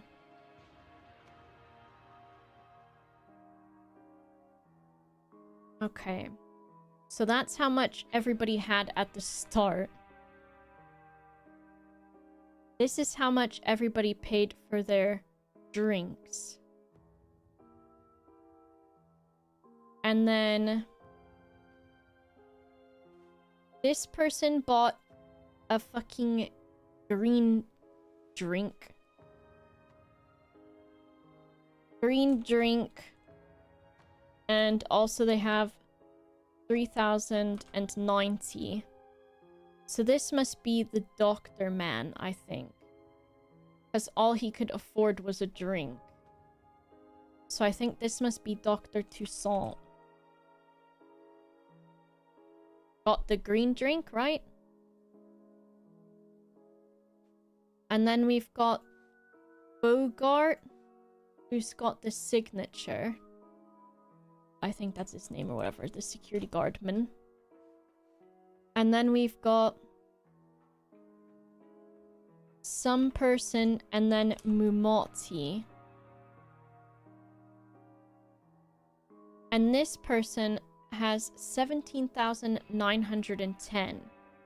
So what my first thought is that this person is the art history lady who is telling this woman to get out of there with her because the woman that bought the minky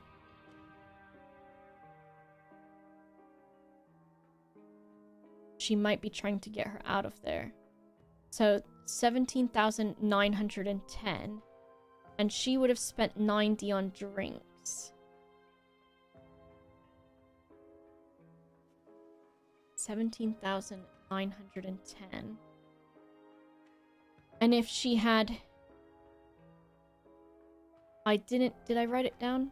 She started out with 18,000. So that would be accurate. Art lady. Let me put... So this is for during the day. And this is for lights out. And then we'll put what they spent in the middle.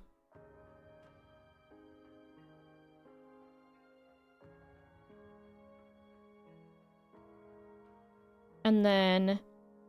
Okay. Now where are we? This. Daminki. So, nose pass. So... if we look at this, and if we make all of it a bit smaller. Dr. Toussaint, we've checked him off the list. We know what he did. I don't know how to make a check mark. Heart Lady, we've got her in the evening. Summer, have we got her in the evening? 17,010, and this person has 19,980 with the martini, which would be 20, right? Martini was 20. Chickens are covering the notepad.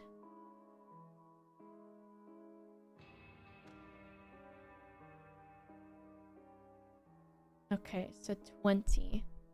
So, Mumati de Silva, I'm guessing. And then if we do the math, 19,980 plus 20 is 20,000. So that checks out. And then the money for the Minky doesn't seem to have been deposited yet. Because in the bank, there is the $7,000.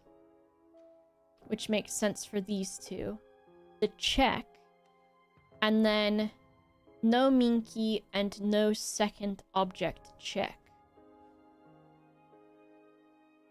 And the creature and the mask are on the floor, which are what Summer bought both of them.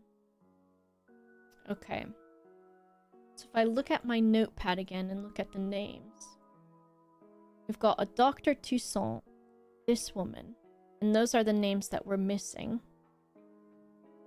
So I think that guy must be Oriel. Just because also that sounds like the French name. And then we don't have Tessa. So we've done it. Hello, Tynermeister. So those are the names.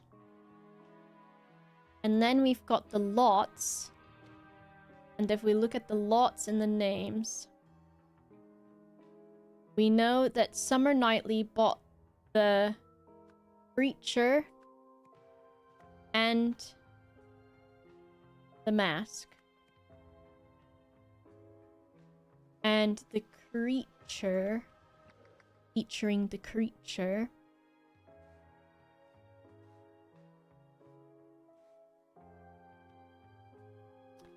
doesn't need an Albion relic, but maybe I'll place a bid on the Adrian lot. So if she buys the totem, because it said A4 for both of them, that would be that. So it would be Aurelia Winston there and Aurelia Winston here. And then Mumati de Silva for that one. And then we've got to figure out where the relics are from. And what information do we have? As she said, do not step on my Lankin piece. So it would be that one. So then if we do... We've got 4 of these. So would it be that? No.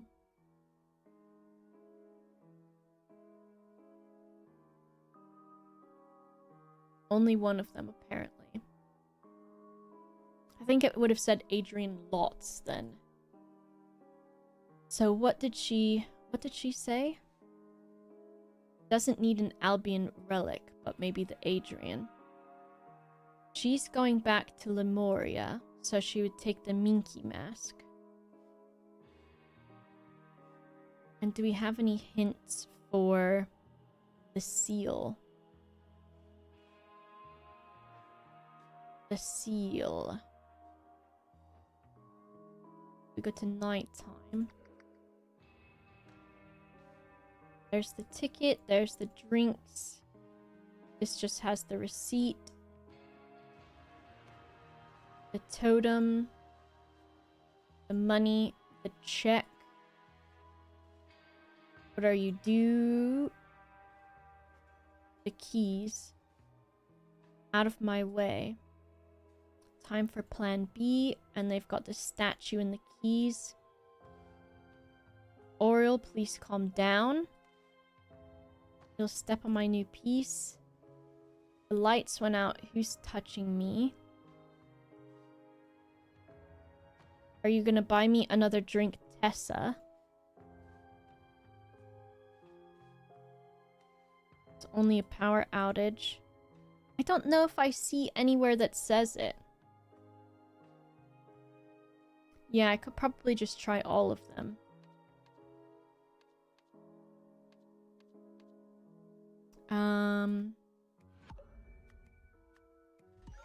Okay, it's Lemuria. I don't know where it said that at. Was the statue then and the seal? Oh. Here's why. I failed to rescue Lot 1. That's where it was. Okay, so we've done the lots. And then now we need to do... We've got a corkboard still of stuff. Which we can fill out this woman's name on here. Which is... Not on here yet? Question mark? The historian and the colleague. I would assume perhaps Oriel Toussaint is her colleague, maybe.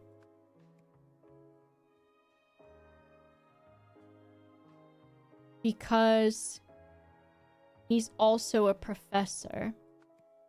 But we'll see. Weird lady. Alright, I guess we save the corkboard for now.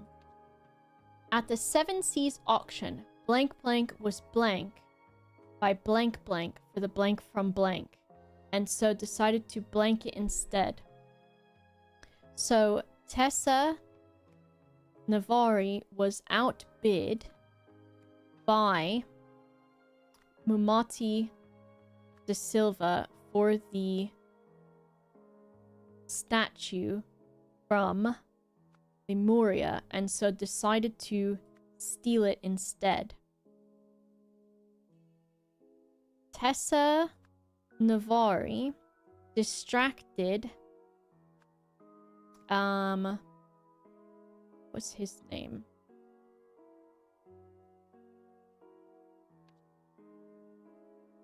Erwin Bogart while blank blank blank their blank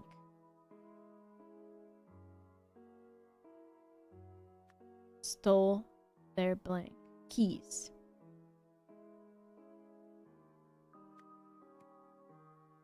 Okay, and then when we go to nighttime, the people that we have here in this are Aurelia and Oriel,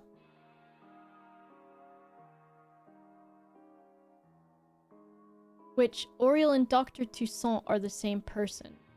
So who did I fuck up here? This is someone who still has $19,000.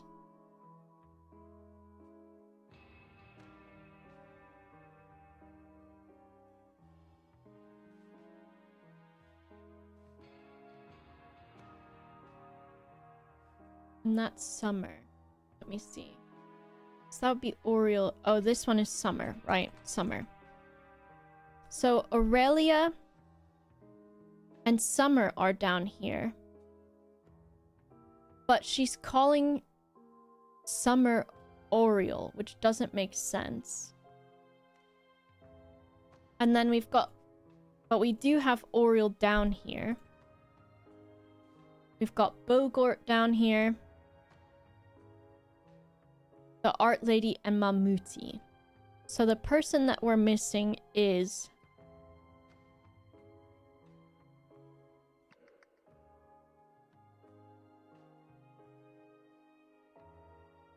Oh. Is it Robbie? First day on the job. Professor just isn't cut out for this. Should have listened to me. Is Robbie in on it? Robbie Froberg?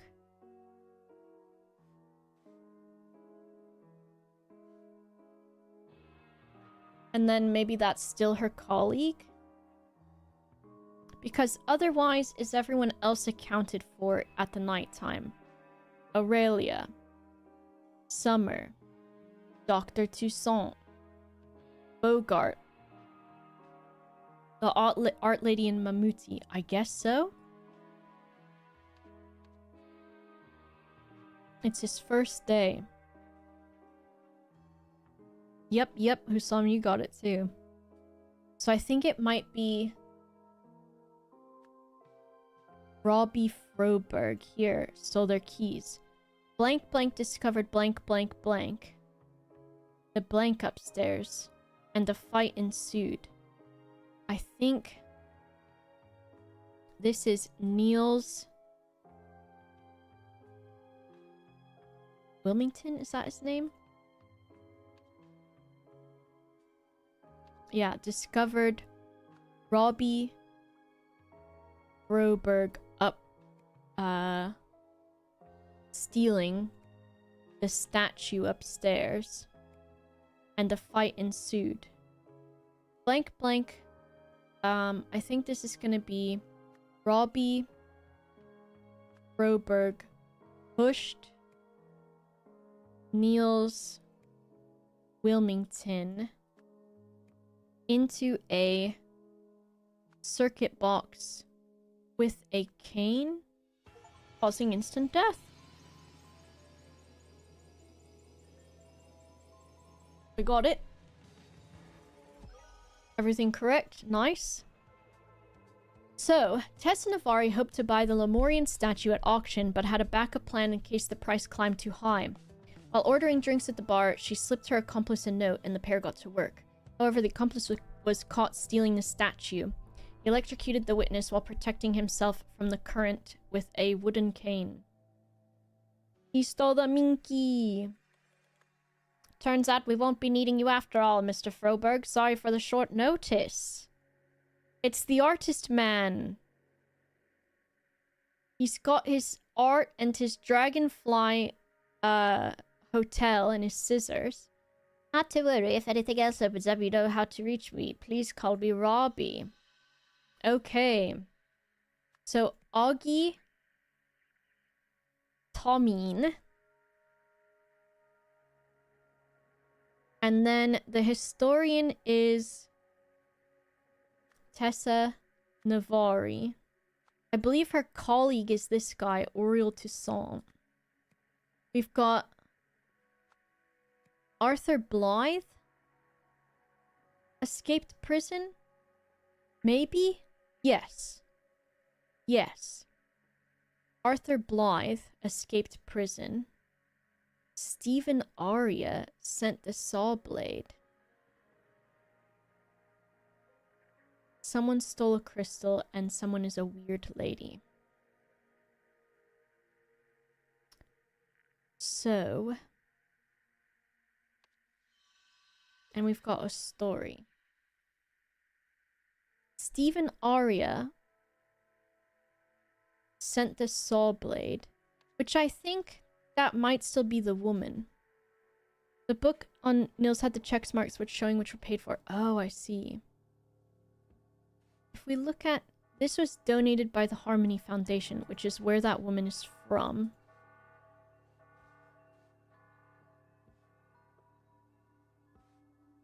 And then the letter is from Stephen Aria, who might not even be that person's name, because that seems like it would be silly to just put your name if you're going to help people escape. Robbie Froberg, the bartender, was not Robbie Froberg, the guy on the phone. Yeah, so, this guy is impersonating the waiter so that he can be at the show to help the lady steal, basically. So, Stephen Aria sent the saw blade. Augie Tomine stole the crystal. Wondering how many of these are repeats. Because this note says... The weird lady called again. She can't seem to get it through her head that she can't just buy anything she wants. She sent her goon to make an offer in person. And so I think that guy was using a fake name anyways, maybe? And if we go to the woman's house, the first one...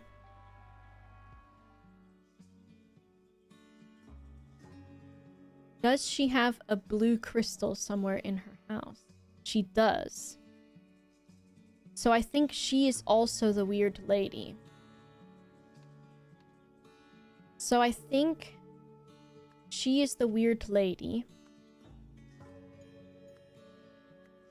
And I think this guy is still Augie Tomine. And then I think... No. So I have more than one wrong.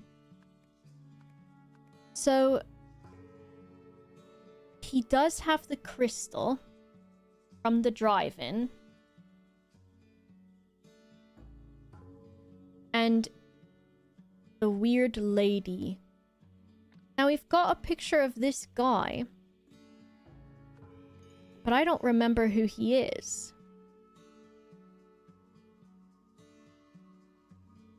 And if I go to the movies, it makes your brain hurt in a good way though, right?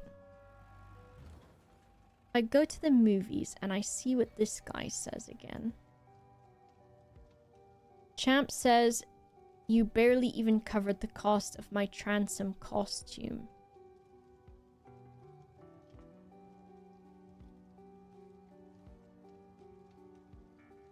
Move it, Chip. And the duffel bag with a plan.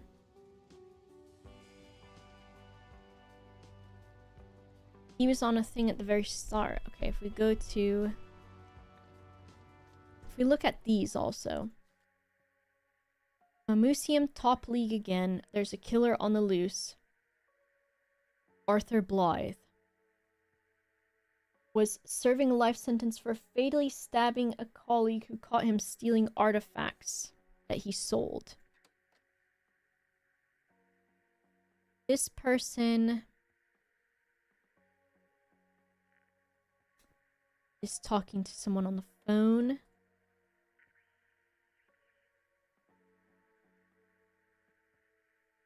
Okay. Someone outside the prison named Stephen Aria.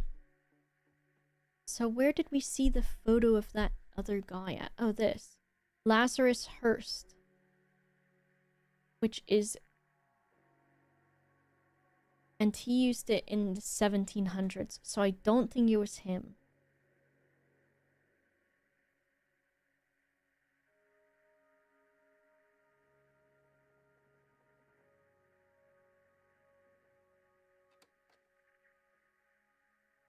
And I think this radio interview is with... I still think she's the weird lady that called and asked to buy the crystal and they were saying no. Now the question is, who sent the saw blade? Not that guy. Not that guy. And it's saying incorrect, so more than one must be incorrect. I feel like that one guy has to be her colleague because they're both professors, right? Eccentric Historians Harmony Foundation receives money. These are all the things she's buying. She got the crystal. Her ex-husband is going to bring the Lankan artifact. There's an auditor coming. Your trusty colleague. Okay. Your trusty colleague. Keeping my head down at the inn. So he calls himself the colleague as well. Is it just all... Oh. Okay, dude. Okay, dude. Alright. Tessa Navari wanted to buy the mythical parts of... What? Reassemble? Reassemble the mythical parts of blank blank from its blank. Mythical golden idol of Lazarus Hurst, I believe. Is that it? Of Lazarus Hurst from its parts.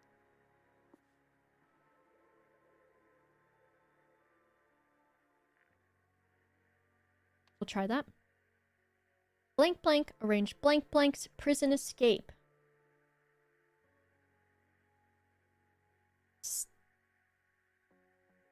Because, let's say Tess Navari, not her fake pseudonym, arranged Arthur Blythe's prison escape because he knew the locations of the parts.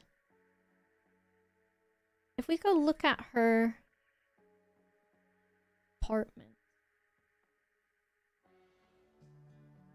Tessa Navari is an anagram of Stephen Aria. I see, okay. She's smart. She's not smart. That's not a smart thing to do. So the idol that is in the book has all these bits and then a minky and a blue crystal. So if I look at this thing, that doesn't look like what it looks like, though.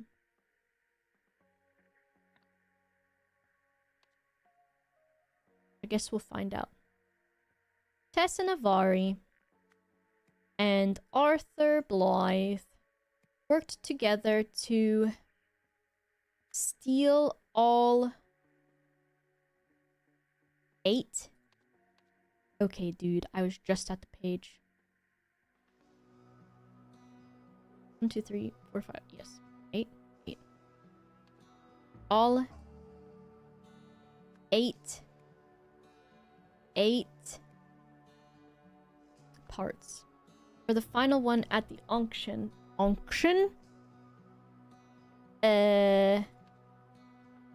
Tessa Navari. Babbo. Right? No, I think I'll use an anagram. It's cooler that way. It's more evil. Tess Navari resorted to... Or no, is it going to be... Arthur Blythe resorted to murder. In the end, blank blank tried to blank the blank.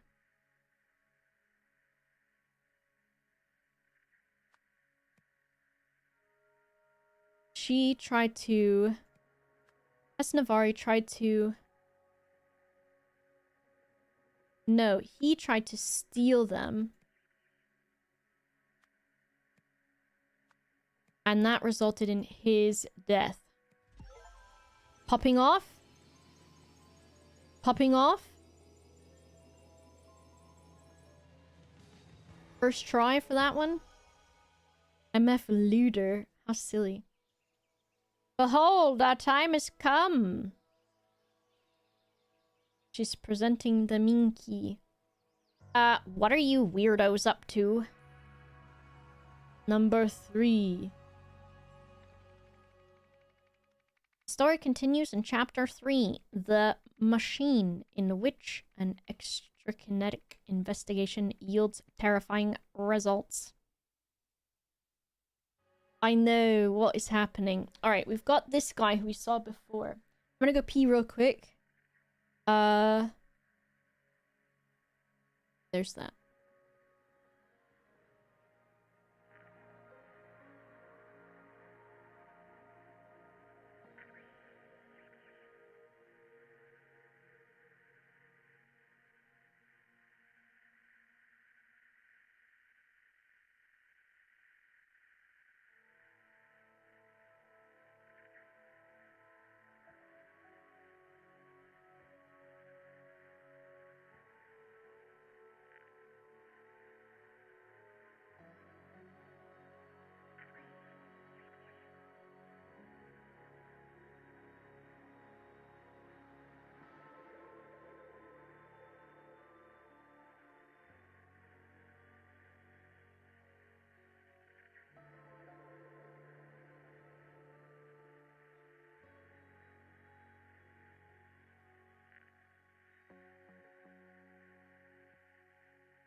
But the Mr. Baby. The Mr. Chicken. He purr so loud, Mr. Chicken.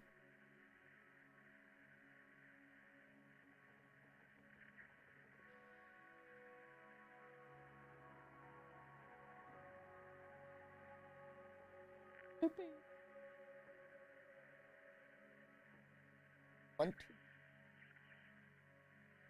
like baby? Want to the baby? The baby? What do a baby? Baby, baby.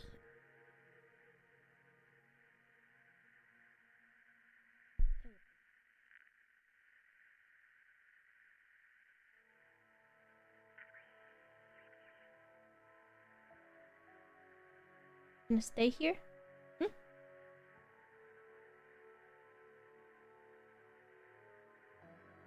Mr. Chicken? Thinks me do. I feel like I'm cosplaying as someone else. Because I look so different. But that's kind of fun too. Where you going, mister? Huh? You're sitting real weird. Why are you sitting like that? Why are you sitting with the leggies? With the feetsies? Why you got the feetsies like this, baby? Is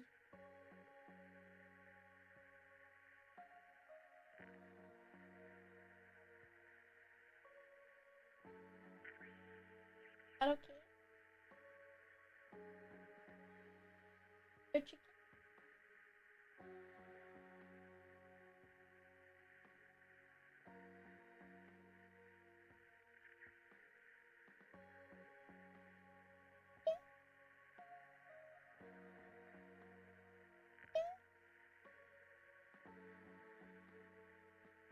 Love to be squeech. Love it.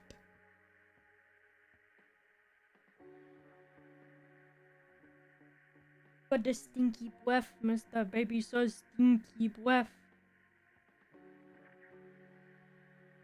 Well, you ready to sit there while I do my job, Mr. Since you were being such a naughty man all day? Huh? Mr. Chicken? What? We're doing mystery games, Mr. Chicken. Mystery game! They are 5 months old now? August? They were born? Mr. Chicken? When were you born, Mr. Chicken? Where you going? What are you doing? What are you doing? What are you doing, Mr. Chicken? What are you doing? What are you doing? What's this guy doing, guys? What's he doing? Where are you going? What are you doing? Huh? What do you want? Hmm? What do you want? What do you want? The belly? Want the belly? He loved the belly.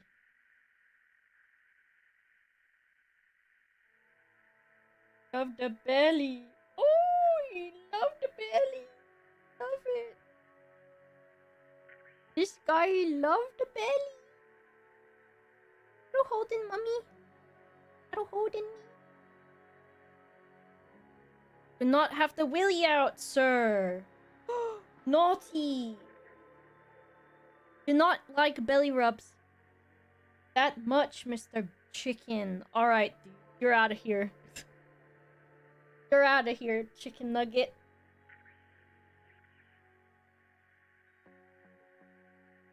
You're being naughty. Gotta go back to bed now.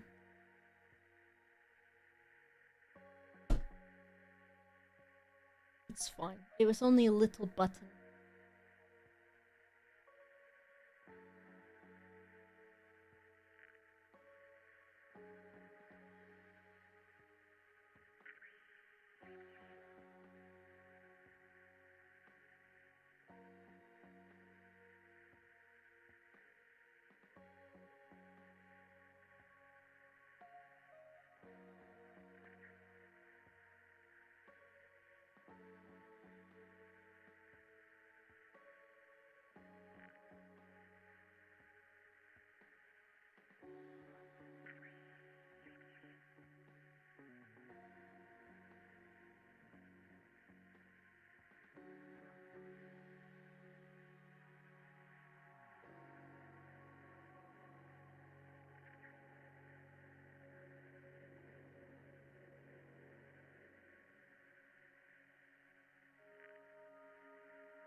I've awoken chicken.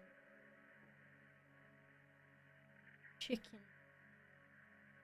wakes from his slumber.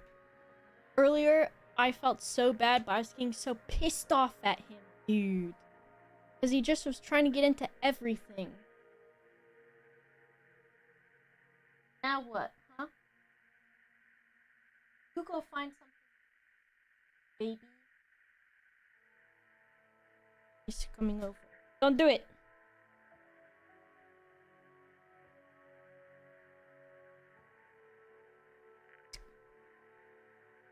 You can sit here, but no Willy. No Willy. Midabwayan!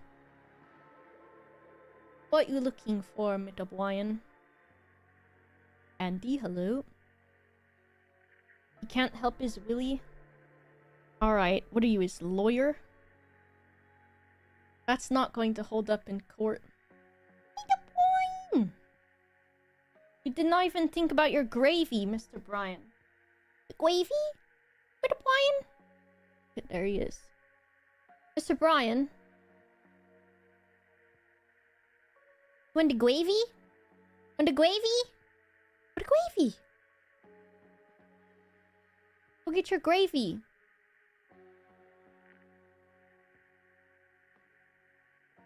Only Gilgamesh is the lawyer. He's cleaning. Well, usually likes to eat the gravy first. And then he likes to eat the gravy. He eat the gravy. He love eat the gravy. I'll tell you about my brother. He love eat the gravy. I'm 33 years old. My mommy 44 years old. And she still make the kitty cat talk and laugh at it like a joke. With a baby, what I was saying to them. Sometimes I like to do big shit in morning, Mr. Gilgamesh. And today I played with my Willy. No! Do not tell them. This is my whole content. It could be. Right, Mr. Chicken? Huh? You stay there then. Mr. Bryan! What is it Willy time with these boys, dude? They're teenagers, I guess. They can't leave the thing alone. I do that too. Azul? We've got our first chapter ready. And we've got hierarchy and story 1. Let's figure it out. Ignition. A dangerous technology is unleashed.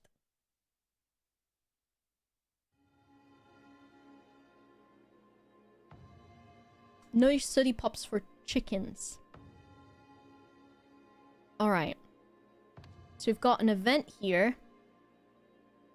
We've got names. We've got hierarchy. Reminder of OPIG's zero alcohol policy. And OPIG was the one coming to take the money back from the lady. No testing. Stay behind caution tape. The lab is cold, dress warm. Some fingerprints and a pen. Glasses with a fingerprint on them. Oh my god.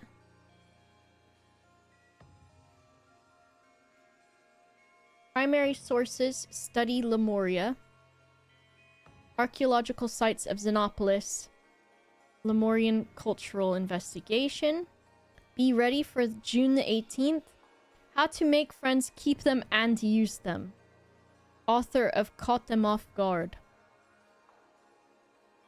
An impression left in orange powder. Cheetos. Harmony Foundation. Jack's coat. Organic chemistry. Key mechanical theory. And are those bits of the... some sort of invention. And then we've got overqualified, ignored, activate your true potential. Oh, yapping. Dr. Westlake, thank you once again for bringing your concerns to board. We take the professionalism of our managerial staff seriously and have taken your complaint into consideration, but remind you it is inappropriate to publicly accuse a direct superior of workplace intoxication. Mr. Spender expects a formal apology. Sincerely, Nathan Hoyle, board president. Got some prints. So Dr. Westlake accused Dr. Spender of being drunk at work or something like that. Manager and board president inspection on the 18th. Unlock the lab door. They won't have active swipe cards. Oriel is looking into precise origin of parts. Jack cleans the glassware. Eugene on janitorial duties. Okay. So this is the locker of Dr. Westlake. We've got cleaning supplies and a bag of cheesy corn chips. I told you. I told you it was Cheetos.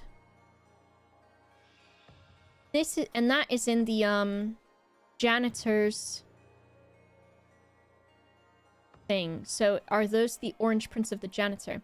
This is chaos. I hope this is the right fire extinguisher. I should really have my reading glasses. Extra physical laboratory. Access card. Oh shit. Someone's on fire. Let's wait. Mistlands Lake. Finest whiskey. The person drinking on the job. So those might be the prints of Mr. Spender. Is what we can maybe assume that. Because he was the drinking man. We've got... Did it say Nathan is the janitor? Eugene. So maybe the crispy, powdery, dusted ones are Eugene. Reading glasses are Oriel Toussaint's. So his locker would be this first one, maybe. Crimes. Storage labels. Storage boxes labeled Harmony Foundation.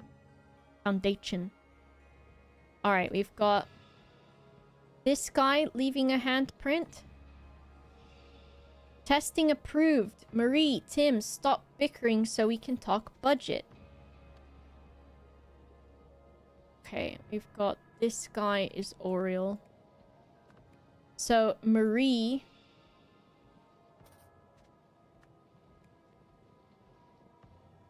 I saw you touch the machine. You're sabotaging my work. It's the Reynolds pitch all over again. And this is Tim. You're blaming me. I voted for you. I vouched for you. I said you can handle this, but you can't even control your team. And she can't even control her Tim either. Okay. This guy is on fire. So we've got this is the machine that we saw in that person's locker.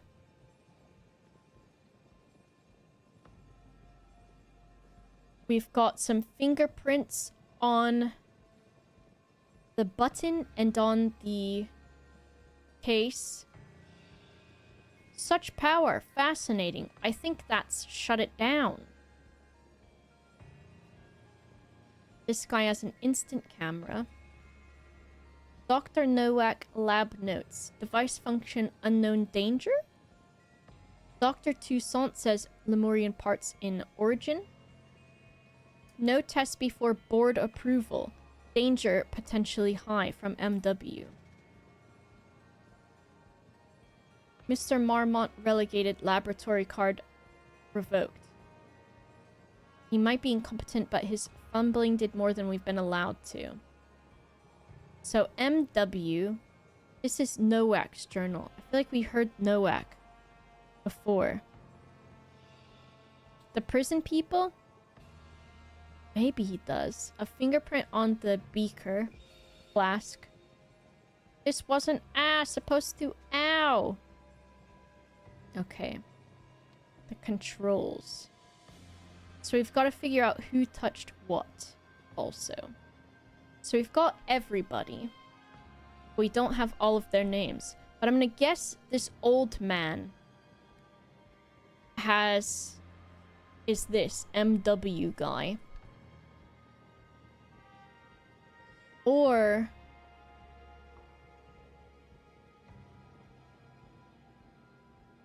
Marmot can't be someone's first name, right?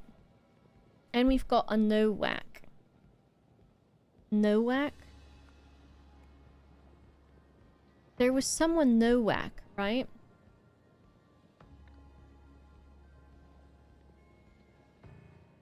Isaac Nowak? Yes. Yes. This guy. Look at that. Bam, bam, bam. Or it could have been one of the... Oh, if we go to this one... Is it the cousin? It is! His name starts with a J. Jack Nowak. Hop off. Okay, so if we go here, then we also know which locker is his. So this is Jack Nowak. Jack Nowak. And then who was... That person says no tests. And this guy said... Testing approved. Marie, Tim, stop bickering so we can talk budget. So that says no tests, and this guy says... Tests.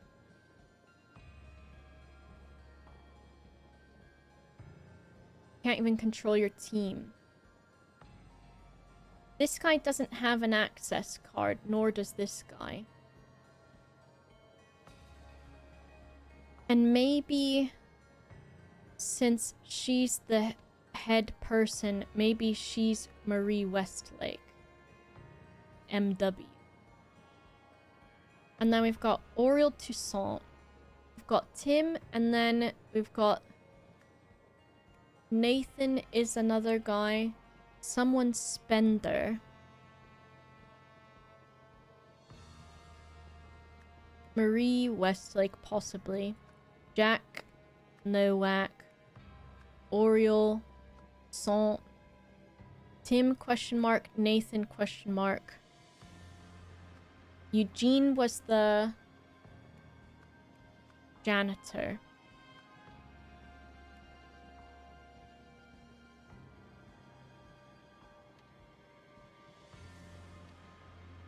So if we go back out here, cleaning supplies and corn crisps. Oh, these are in the bin. So it's not the janitor. It's whose ever locker has the orange powder thing.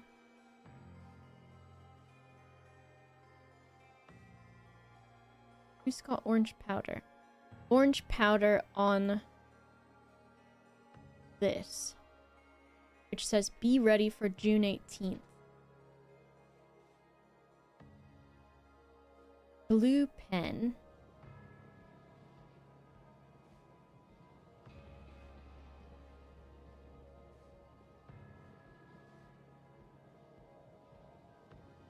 I saw you touch the machine. So who had the instructions? Harmony Foundation. Need both hands to complete circuit.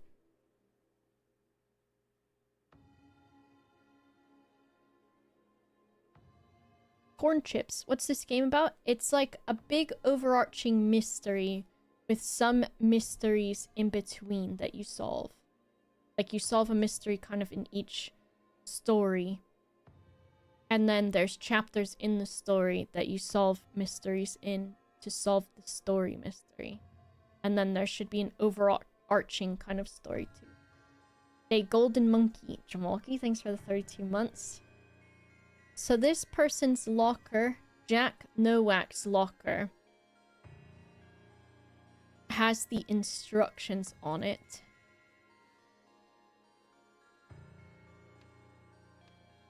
And then, what other fingerprints do we need? This guy's hand is on the door. Spender's is on the flask. The whiskey.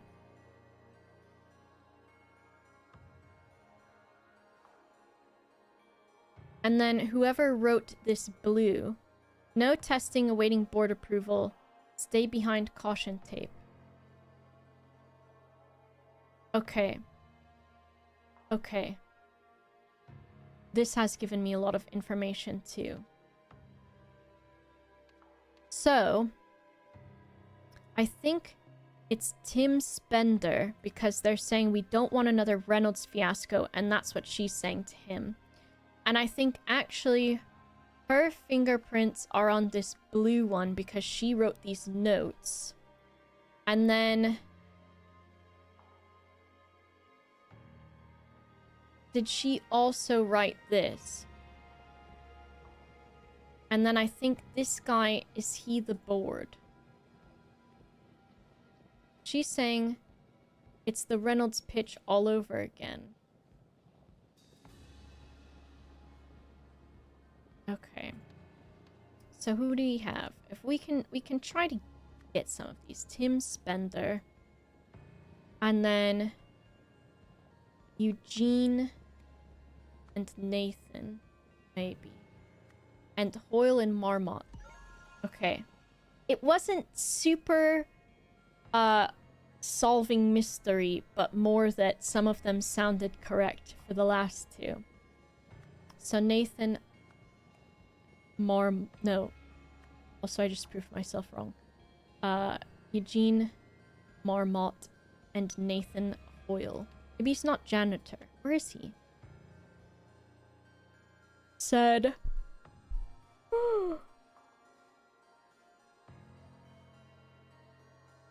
Nathan Hoyle, bird president. Damn, lucky. I want to be bird president.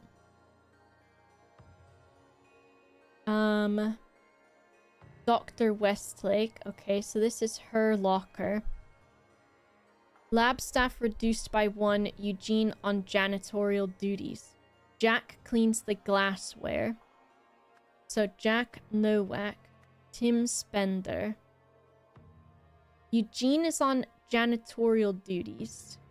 Oriel Toussaint. Marie Westlake. This is Nathan Hoyle. So this must also be Eugene Marmot. So we've done that. And then I think Eugene must have had his lab access revoked, maybe? So we've got Marie's locker. We've got Jack's locker. We've got Oriel's locker. And then this is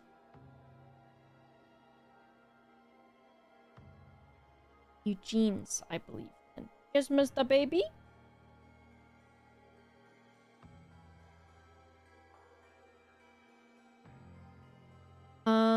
Yeah, I've not played the first one. And there's a lot of references to it, apparently. But it's been really fun even without having done that one. So, Eugene seems to be getting invited by the Harmony Foundation. Maybe.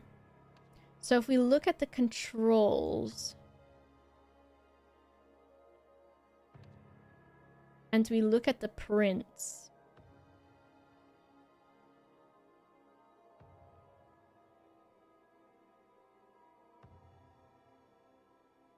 is there a way... okay. This one has an eyeball in the middle. That's Jack Nowak. Jack Nowak has the eyeball in the middle. Then there's the cheesy fingerprint, maybe, here. The cheese dust. Which is Eugene. Can you see all of that? Yeah, you can. And then we've got the triangle one? Not sure. And this one's Tim Spender. So this guy. And this guy's just bust into the room. So I think it must be this. Or this. No. 2 or fewer.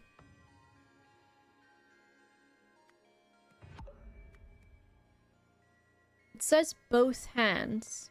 So is he holding both hands or one? Who has this weird little triangle in the bottom? It can't be this guy. No. That's the same fingerprint there. That one's got the weird eyeball on it. That's cheese dust. Gotta be.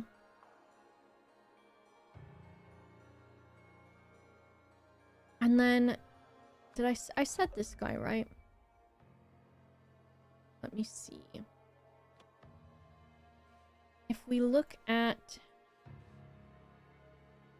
Where's the directions for the machine again? Need both hands to complete the circuit.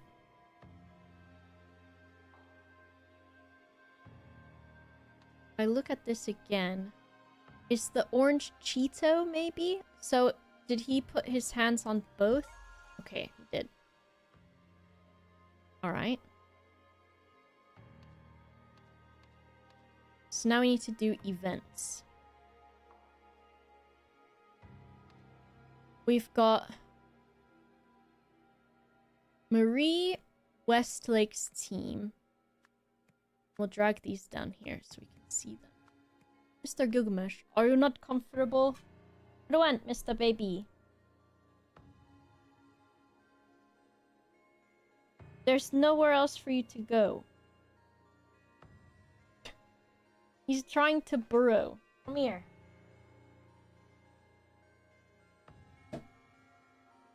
There.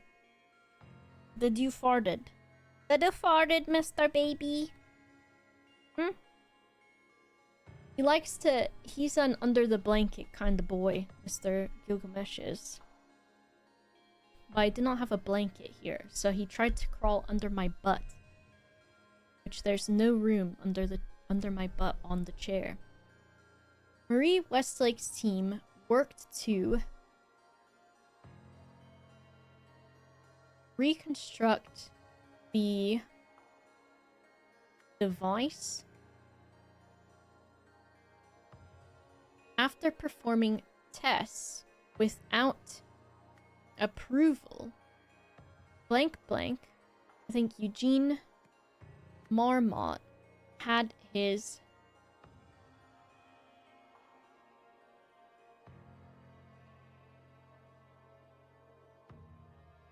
access card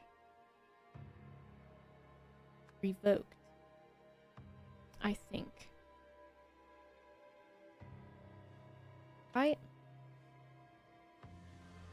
Or did Tim Spender's?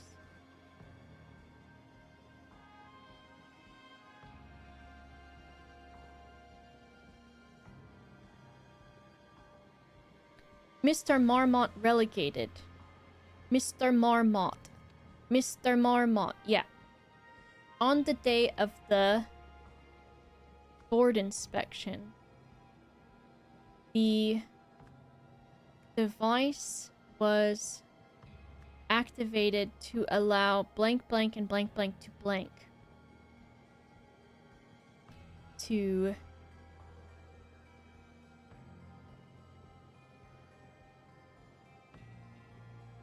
the device was was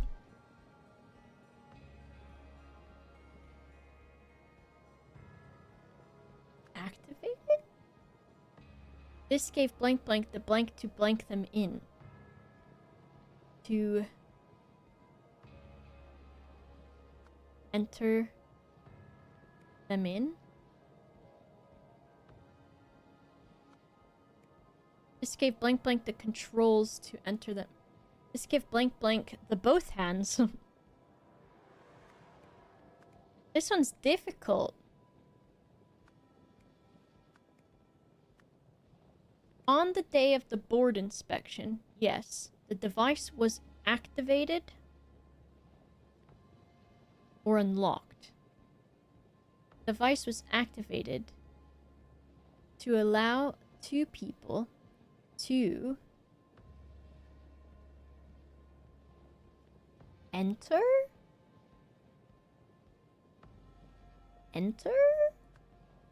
Unlocked? The lab was unlocked to allow blank blank and blank blank to enter. This gave... And that would probably be Isaac Nowak, but not Eugene Marmot, right? The lab was unlocked to allow blank blank and blank blank. Oh, I think Oriel Toussaint and Jack Nowak, I'm saying Isaac, enter. This gave blank blank the blank to blank them in.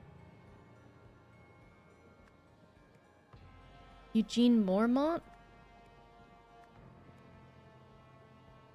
The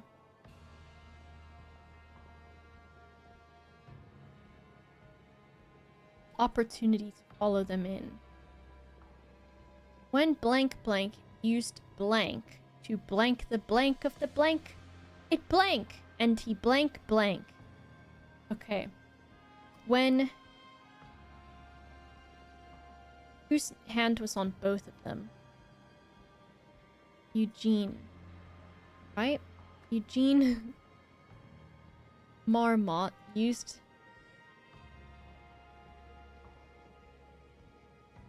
both hands to touch the controls of the device. It caught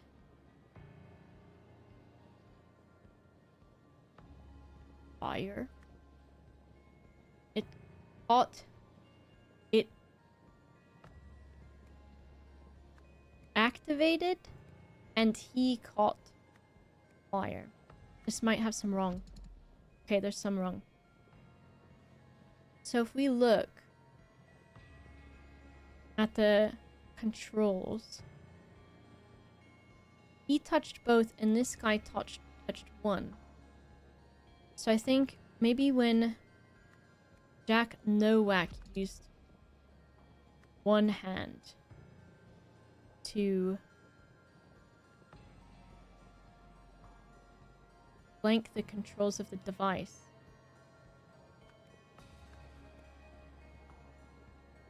Eugene Marmot, but he used both hands.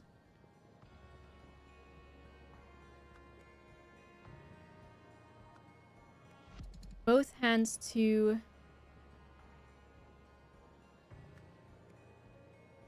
touch the controls of the device. It activated and he caught fire. That sounds correct so far. Hello, Dead Crew. Also, Ref, thanks for gifting 5 subs while I was going pee.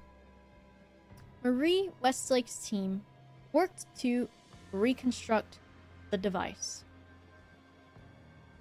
After performing tests without approval, Eugene Marmot had his access card revoked. On the day of the board inspection, the lab was unlocked to allow... And I thought it was these 2 guys, but he's not wearing his lab coat. These 2 are wearing their lab coats. So maybe it's not him, maybe it's Eugene again. If it's Eugene, and then Tim Spender followed them in.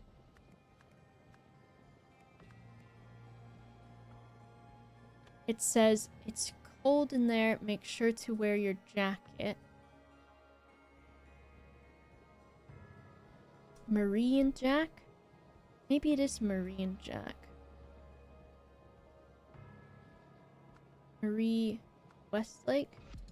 Oh. On the day of the board inspection, the lab was unlocked to allow maybe Marie Westlake and Nathan Hoyle to enter. Okay. This gave Eugene Marmot the opportunity to follow them in. So we're very close. There's probably one thing incorrect.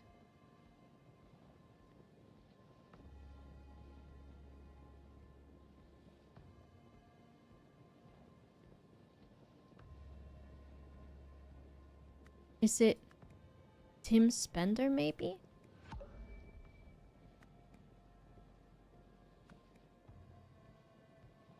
Nathan Hoyle's the board inspector man. Hello, Emma. We're crime solving. It's true. On the day of the board inspection, the lab was unlocked to allow Marie Westlake and Nathan Hoyle to enter. We look at the controls. This guy did touch the machine, too.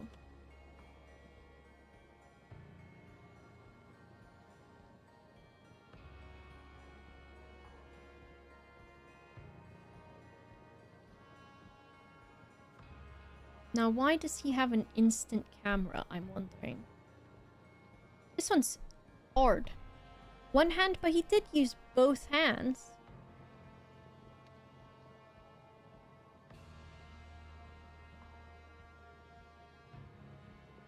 One had cheesy cheese dust on it and one did not. Or if we say Jack Nowak used one hand? No. When Eugene Marmot used one hand? No. So if we say both hands, it's 2 or fewer incorrect.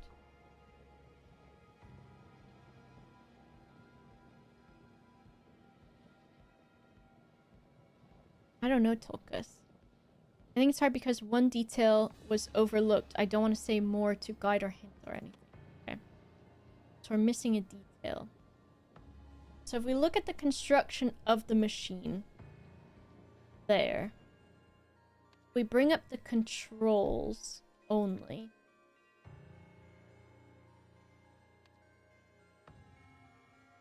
And then I look at this controls thing in here.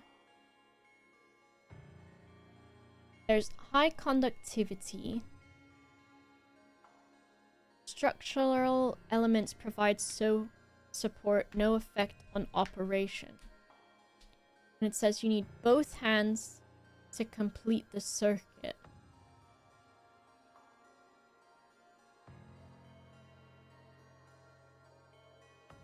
That's okay, Tulkas.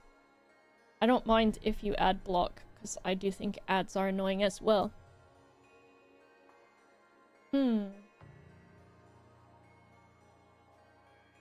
Organic chemistry, key mechanical theory.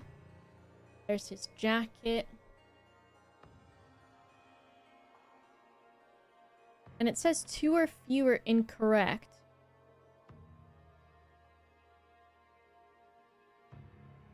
So that means... Or is it not that it activated? What other words do we have? Be unlocked. Activated. The lab was unlocked. So that the lady and the boardman could enter. And that gave this guy the opportunity to follow them in.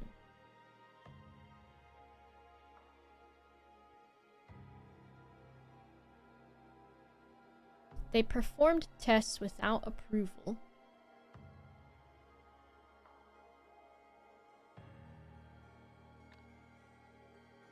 Maybe it's who entered?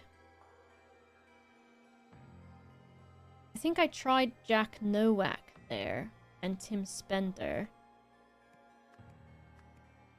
And I think it didn't like it. So incorrect. Incorrect. So this is more correct. So it shouldn't be that.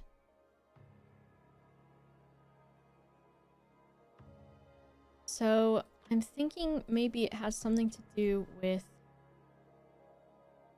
Need both hands to complete the circuit. What else do we got? No testing, awaiting approval. The lab is cold, dress warm. Reynolds fiasco. We've got primary sources of Lemuria. That's from this guy. He's trying to bring in the fire extinguisher.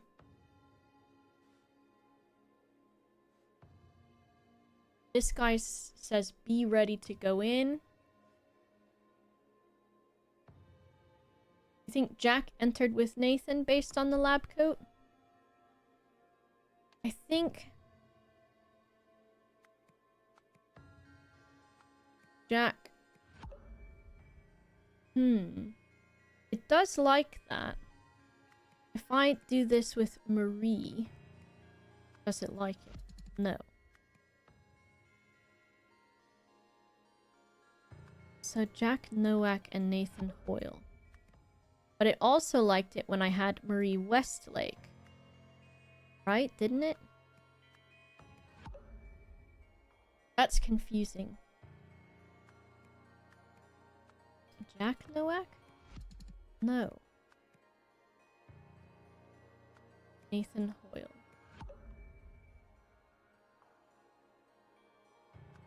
And if this is Jack? No.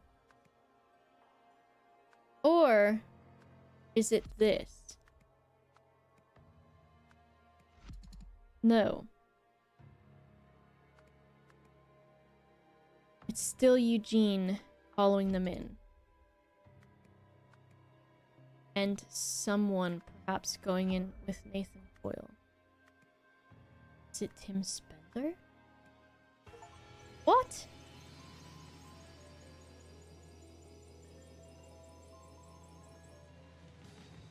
I've got to read something.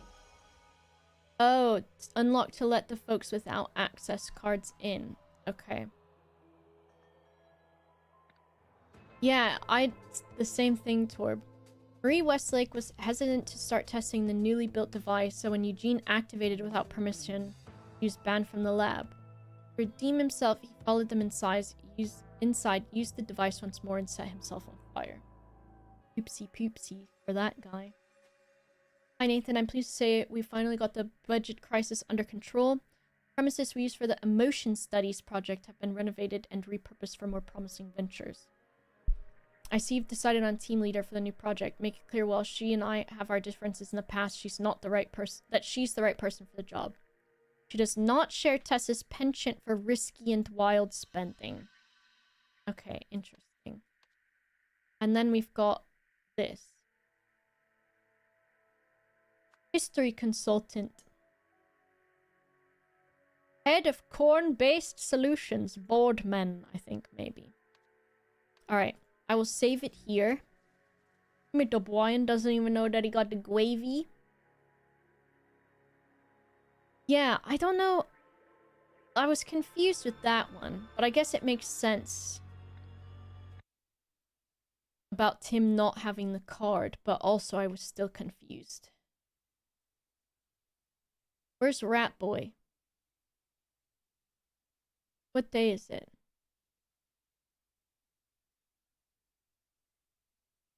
He's probably streaming at 9:30, right? Shall I DM him again? Tell him to go live. I'm confused by all of this. Come on, Disco! Her red nose was a red herring about who was drinking lab. I see. Oh my gosh, I've got 45 yes sir messages. Rat the boy. Message. Are you streaming soon? Hurry up. I'm trying to like mega support Rat Boy because I want him to get beef. I wish. Simon says I look like short hair, what's her name? Lydia from Beetlejuice. I wish I looked like her. I wish that I did. Also, this is me and Rat Boy. I'm gonna show this is so stupid. This is from Wind Waker. This is me and Rat Boy. I am fueling my Marble Rivals addiction, but I don't know if he's playing with all of us tonight because he might be doing his big boy fancy stuff. Rat Boy's AFK idle, so I don't know when he's coming back. So let me see who else is streaming. Minecraft. About Shadow at noon. I gotta take this freaking makeup off because this mascara, as nice as it is, the white mascara, it did not work well on my eyelashes tonight. Probably because I don't think I removed all of my makeup from yesterday.